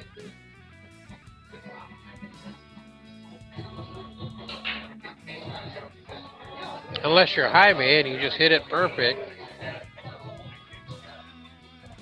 Man, that was perfectly nice. And he nudged 8 out a little more, so now he can just forward the cue ball out this way. He can come out this way. Either way, playing the 8 ball on this side, as long as he's not too hard. But if you notice how much of the shaft is sticking out past his hand, when it's way out there, a foot or more, it becomes hard to control and keep your aiming point perfect.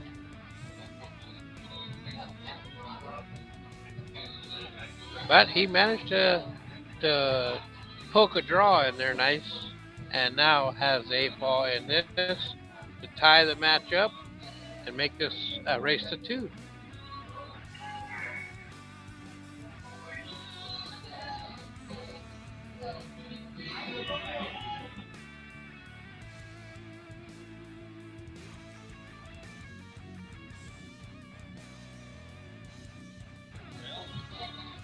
Yeah, he was a little leery of the scratch. That's why in that particular instance, you would want to hit a little draw so the cue ball would come and hit this rail right here. But he almost got it perfect.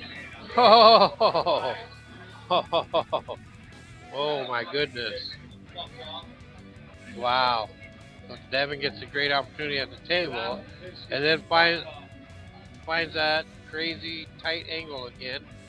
So Jaime gets ball in hand on the 8 to the side, drills it, and we have a tie ball game, folks. It's 5-5.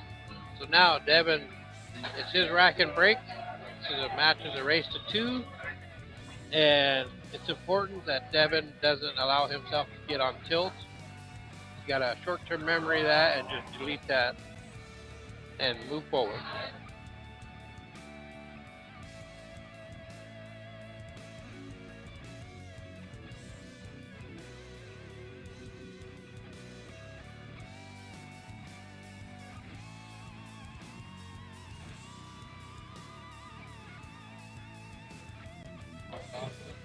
Yeah, I agree with you, Kelly. Wow, indeed. 2 in a row.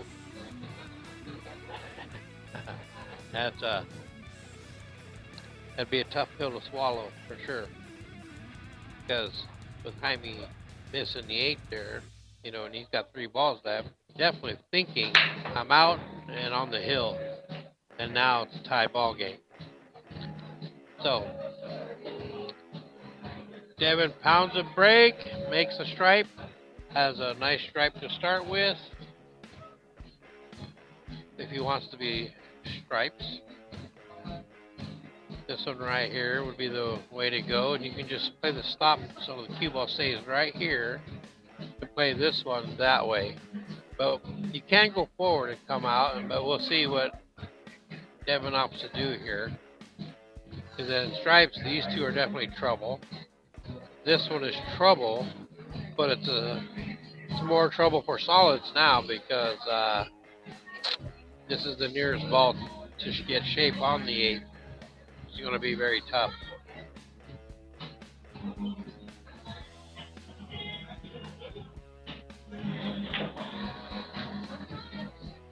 Hey, Willie, he didn't pull it, Kelly. He didn't early the 8 ball. He scratched.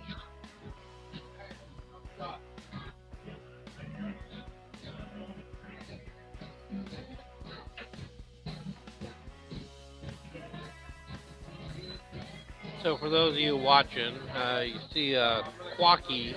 That's Willie Wong. He's our resident Hello Kitty fan. Nothing makes him smile bigger next to it, aside from his granddaughter, is Hello Kitty. Just an FYI.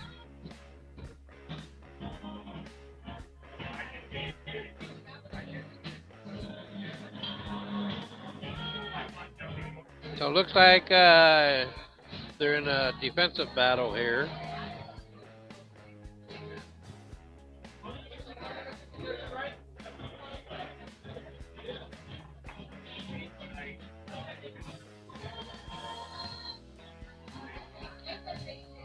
So Jaime is at the table and he saw as he can play the back cut on this. Probably the best shot he has. He just has to make sure not to do that. Come into here. Okay, so he missed the shot, but the thing is about that, to avoid this, back cutting that ball, you want to use more center top of the cue ball, adding top spin, and the speed at which you hit it would have been fine, but that top spin allows the cue ball after contact to roll more forward this way instead of its normal path this way.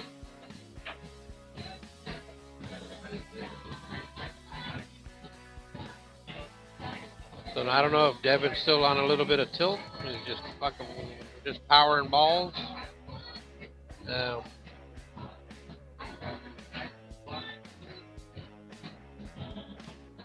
But Jaime's at the table. This is an issue. He can break it out now.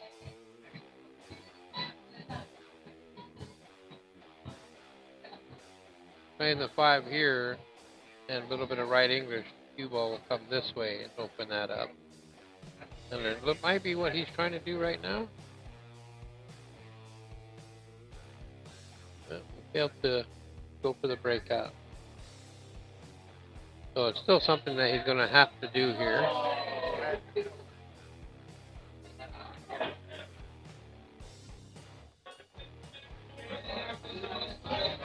Well, he got to come in and bump the 3, but I believe he's somewhat married to the back of the 15, so he can't shoot the 3. He may need to go this way.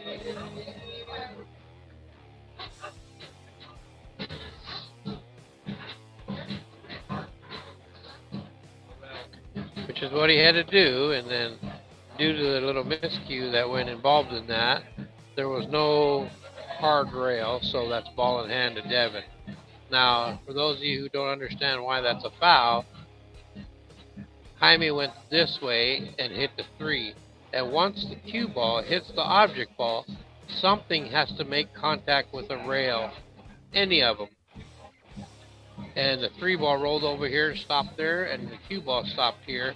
So after the cue ball and the 3 ball collided, nothing hit a rail, and that is a foul. BCA is a hard rail rule, meaning something has to hit a rail. So Devin has a good opportunity here. Now, if I were him, I wouldn't start with, this is your trouble ball right there. So why start on the 9 ball?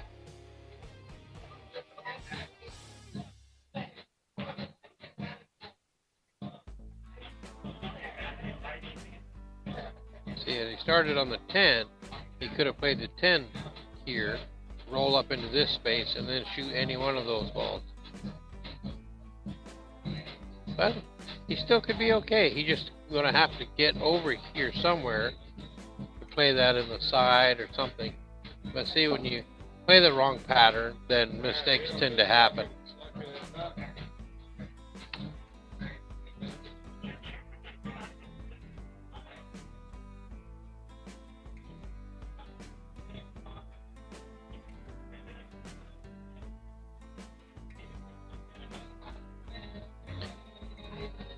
Hey, Quacky, shouldn't it be SDHU? Shut the hell up.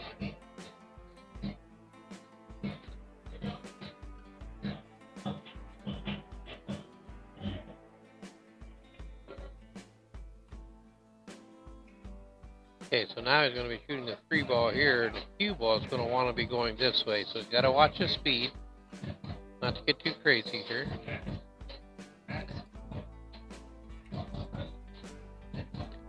Alright, so Devin gets another chance back at this. So he's going to want to hit a draw, and because of that little bit of angle, he can pull the cue ball back this way.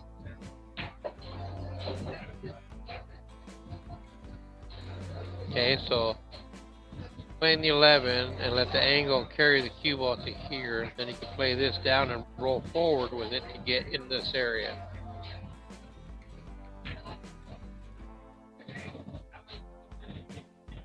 Okay, so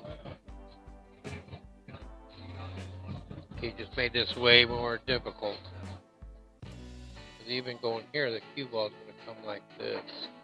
Unless he puts the top on it, go towards the pocket. But you see what I mean? Even if he makes it, he has no shot on his last ball.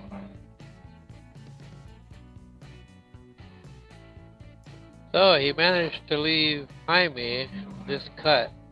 So the cue ball is going to come back like this. And that's what he's going to want to do, is to hit the cue ball with enough speed to go here and back to this area for this ball. Trying to cut this here, it's very thin, and then your cue ball is cut loose running. So that makes it very difficult. Just play the natural angle, go back and forth.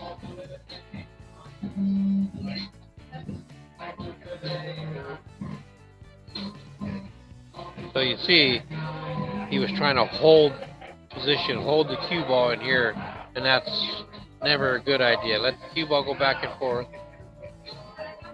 And so that shot right there, if Devin would have put a little bit of right English on there, then the cue ball would have come down this line, which he would have needed. So now, he has a very tough shot on the 10 here, but the 1 is tied up with the 8. So even if he makes it, he's not going to have the best of shots unless he gets a really lucky breakout.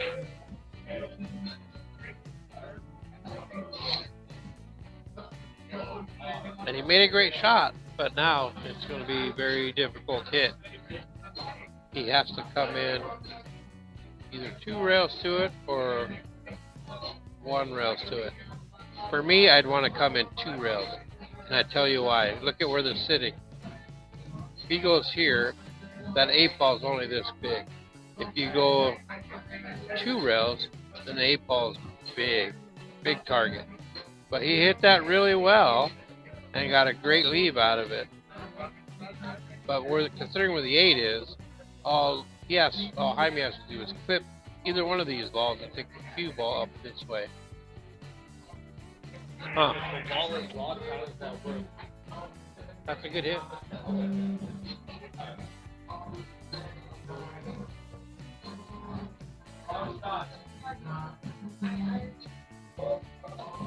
So now Devin is looking at the 8-ball bank.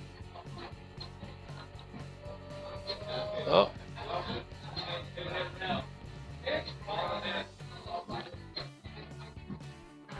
So he opted for the safety, but as you saw, the cue ball did not touch a rail. So because it hit the 8-ball and then neither ball or any ball, nothing touched the rail, that became ball in hand for Jaime. But see, Jaime's safety should have went this way. Put the cue ball up here because this 2-ball was blocking the 8 also. So Jaime has a good chance here to get on the hill first. So now, with a little top left, the cue ball can come like this. And depending on his speed, will dictate which other solid he'll shoot.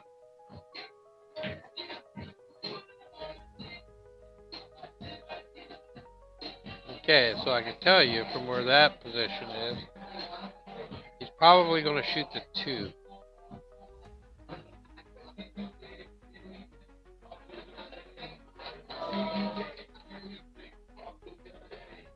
But see, that's another thing about speed control, the importance of it, because being here, he'd have a good shot on the 6.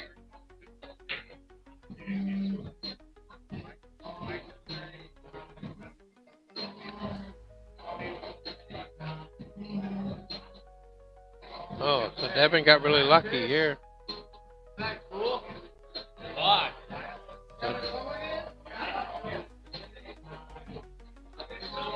So Devin got really lucky there. He does have a shot. If he does not make this, then I would fully expect Jaime to win this game, especially with the 2 sitting in the pocket. 6 is right by the other pocket. It won't be too difficult. But speed control is a very big thing. You have to understand when you cut balls, how much of the ball you're hitting, those kind of things that all affect the cue ball speed. You have to understand that and then adjust accordingly. And with your English, your spin and everything. Because had Jaime did this like he did and came up right here, he'd have the 6, the cue ball would come down and he'd have a nice shot on the 2 and then the 8 to get on the hill.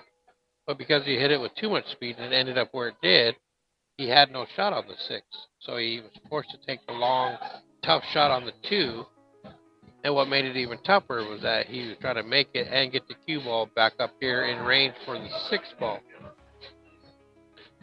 Now I can tell you, even though Devin has a good look at this 8 ball here, it's a pressure-packed shot because the winner of this game goes on the hill, meaning they'll only have one more win to win the match. And so because of that pressure, it is a very missable shot. But that's the point of matches like this and putting it on the TV table and everything else is to make you understand how to play under pressure. And that way you learn those things about yourself. Make sure you breathe and things like that. Don't let your tension get to you. And then there's a great shot. Nicely done. Good speed. Good control. And so now Devin is on the hill. And so it's 6-5. So far it's a great match. It was as anticipated, back and forth. Now Devin's rack and break, and if he wins this game, the match is over. And if Jaime wins this game, then we are tied at 6 hill. One more game will be the decider. And that one will be pressure packed between these 2 guys, I'm sure.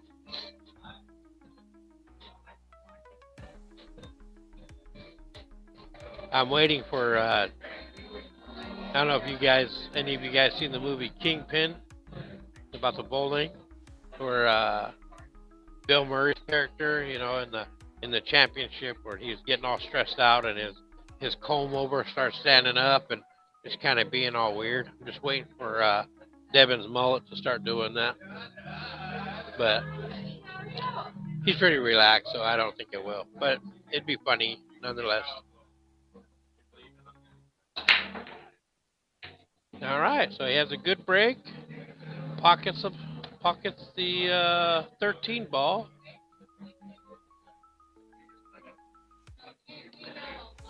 So I can tell you, with this being here and this being here, I would be shooting solids. I would be shooting this one first. Just playing this angle to come in there and try to be able to get these next.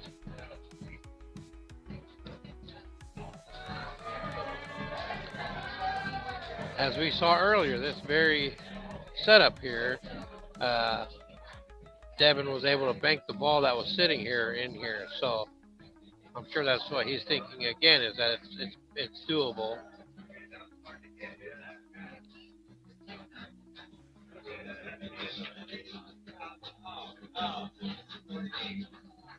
Alright, so Devin missed, and now it's Jaime's turn. Now, I don't know what Jaime would do, is going to do, but I would thin cut that. And so cue ball here with a lot of spin to try to get in here and open these up. Because every shot I take, I'd be looking to address my trouble.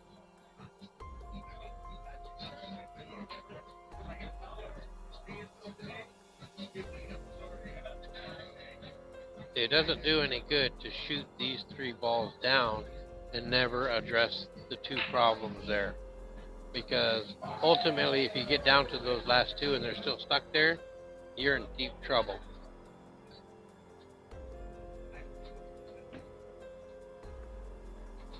So he just tried. I'll give him credit for that. He run into the 6, but had it not been there, the spin he put on it would have threw the cue ball over there. So he made the attempt.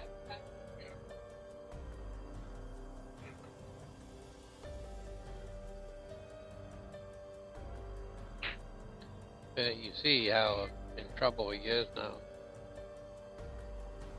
So playing that there, the cue ball, ideally would come into about right here, so he can back bank this, and that would send the cue ball into the 9.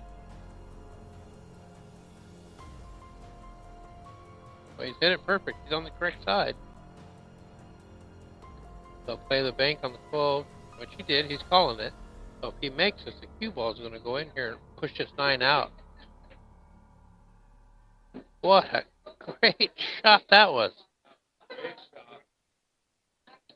I didn't get the most ideal lead, but it does bank to here. And then if he does that, the cue ball is going to come like this. Excuse my crooked lines and everything, but you get the gist of it. But that was a great back bank. So make that and open up.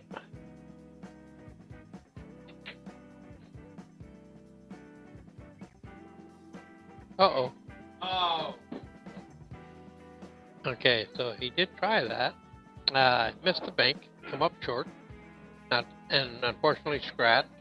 Now Devin's balls are out in the open, but his problem ball is right there. It's blocked by the 9. And so it's something he definitely needs to address.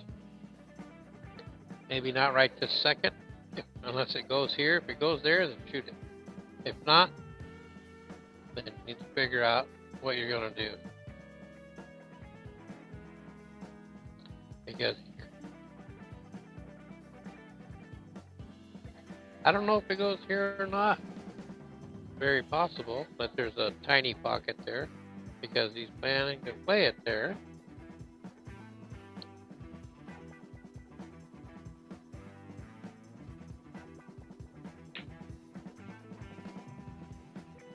Alright, now that it's in there and gone, I would figure Devin's going to run this table out and win. So even though he went a little too far on the 2, it's still very doable. I think it's just pocket the ball, and he can stay right in here and play this ball next so that the cue ball does this. But looks like he's going to go the other way, which is okay too.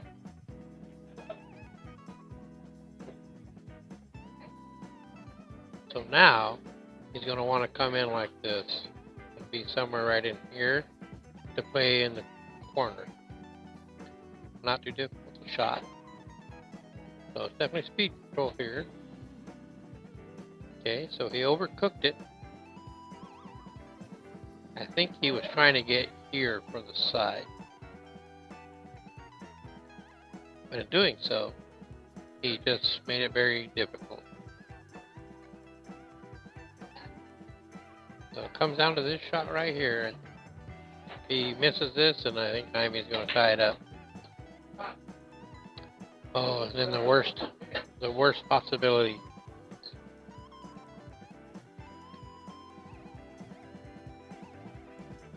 So now, all Jaime has to do is pocket the 9 and not overhit it. Make, somewhere like right here, even here, and come natural angles for the 8. The thing is to don't blast this and end up over here somewhere. That would be bad. Or scratch. That would be the other bad. Okay, so it looks like we are going to go down to the one gamer.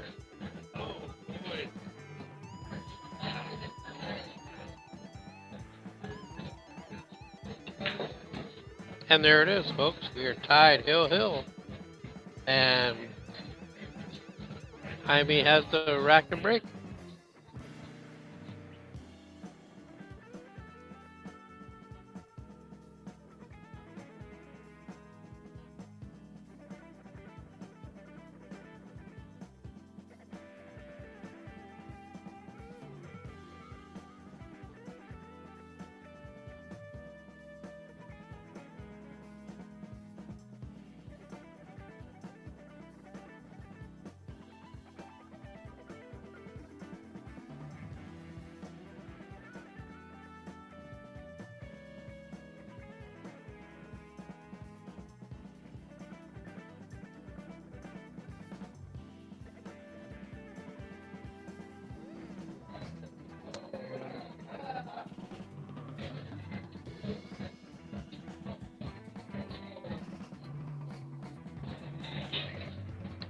All right, here we go. Hill. 6-6. Whoever wins this game wins the race.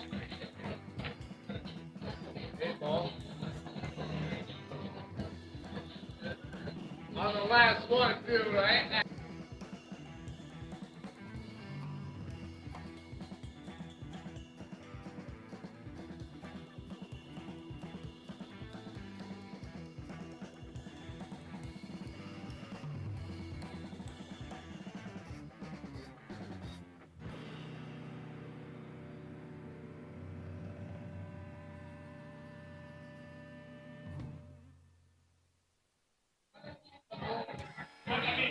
Okay, so as you guys saw, Jaime crushed a break, made some balls, one of which was the 8 ball. And in BCA rules, that is not a win. In most leagues and all the other leagues we have around here, an 8 ball break and the cue ball stays on the table is a win. It's an automatic win. In BCA, it is not, and it's the shooter's option to spot it like we did and keep shooting, or they can rack it and break again. Now, if the cue ball would have went down also, then that's not a loss either. You can't win or lose on an 8 ball break. So had the cue ball gone down also, then in this case it would have been DEVYNN's option to spot it and shoot with ball in hand, or rack and break. Jaime opted to just spot it because the table looked nice. He liked the way it looked, and so we spotted it. He's shooting, he made 7 balls, so he is now solid. And it is a good looking table. Everything is spread out really nice. He hit that one real solidly, and currently has a big advantage. But there is a little bit of trouble in there, nothing major. These right here, they all go somewhere, but you have to get there. And so he's pretty straight on the 5, so he's going to be drawing it back.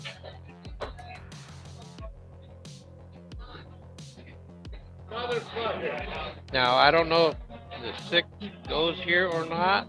The 3 goes here or there. Both tough shots. If the 6 goes, I would be shooting the 6 first.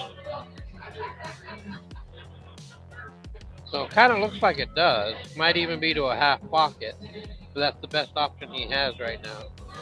Because shooting the 3 here, the cue ball potential scratches there.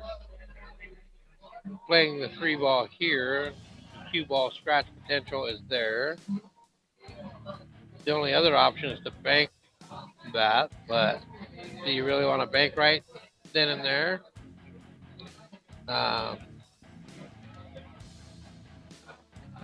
So if the 6 doesn't go, then I think I would definitely cut this, trying to make my cue ball crash into that 10 ball so that it doesn't scratch.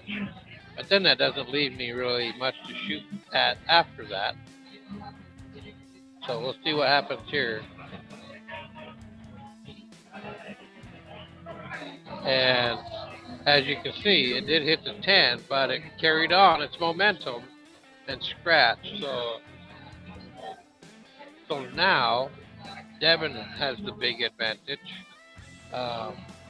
This is his trouble, but with ball in hand, he could start right here and shoot the 11 that way. He could play a safety if he wants to, which I don't know. It kind of looks like that's what he's doing, and so he's just looking to just clip it real softly and come right here. But he doesn't want to get above it and let him see the 4 ball. All right, he hit that nicely. That was very well done. But the downside to this, it did not resolve his problem. But still.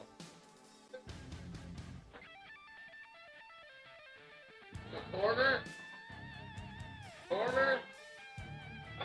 You said 4 in the corner. Oh, side. It's center. Oh.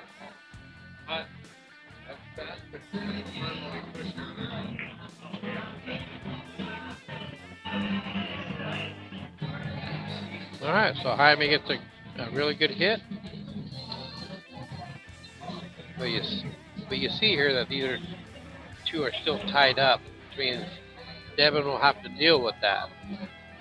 And that's why with that particular safety, that's something he needs to consider also. But he still has the advantage, and he's going to be looking to do another save, probably come in here, like that. And that works because you see he has no line, direct line to either ball. So he's either going to have to do the old jump or the kick, and looks like he went to go get his jump cue. So Devin's playing smart. He's just going to keep working this table until it suits his eye and then run out. The only good side to this jump is that he's cutting to the correct size, so it's going to get shaped to the 4 if he makes it.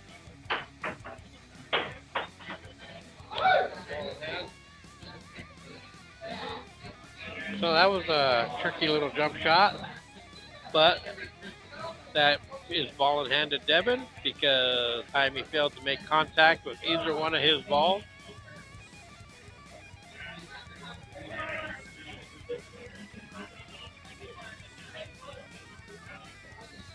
Okay, so as you can see there, Devin did not leave himself anything nice. You might be able to see the 10, maybe, but that is a problem because he had the 15 ball here, and he took his ball in hand and put it dead straight on it, and that really limits the movement on the cue ball. So had he put it out here and gave himself an angle, the cue ball would run naturally somewhere, and then somewhere down towards the other end. But the fact that he lined him up dead straight really limited what he could do with that. And ultimately, it may cost him if Jaime pockets this ball and doesn't scratch.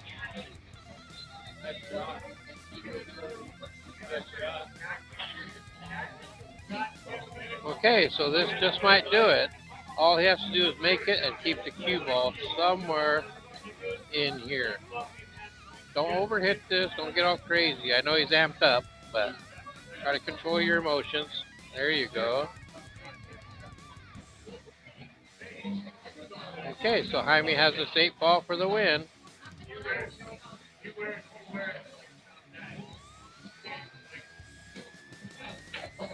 And there we have it. 7-6 nail biter all the way through. Thanks everybody for watching.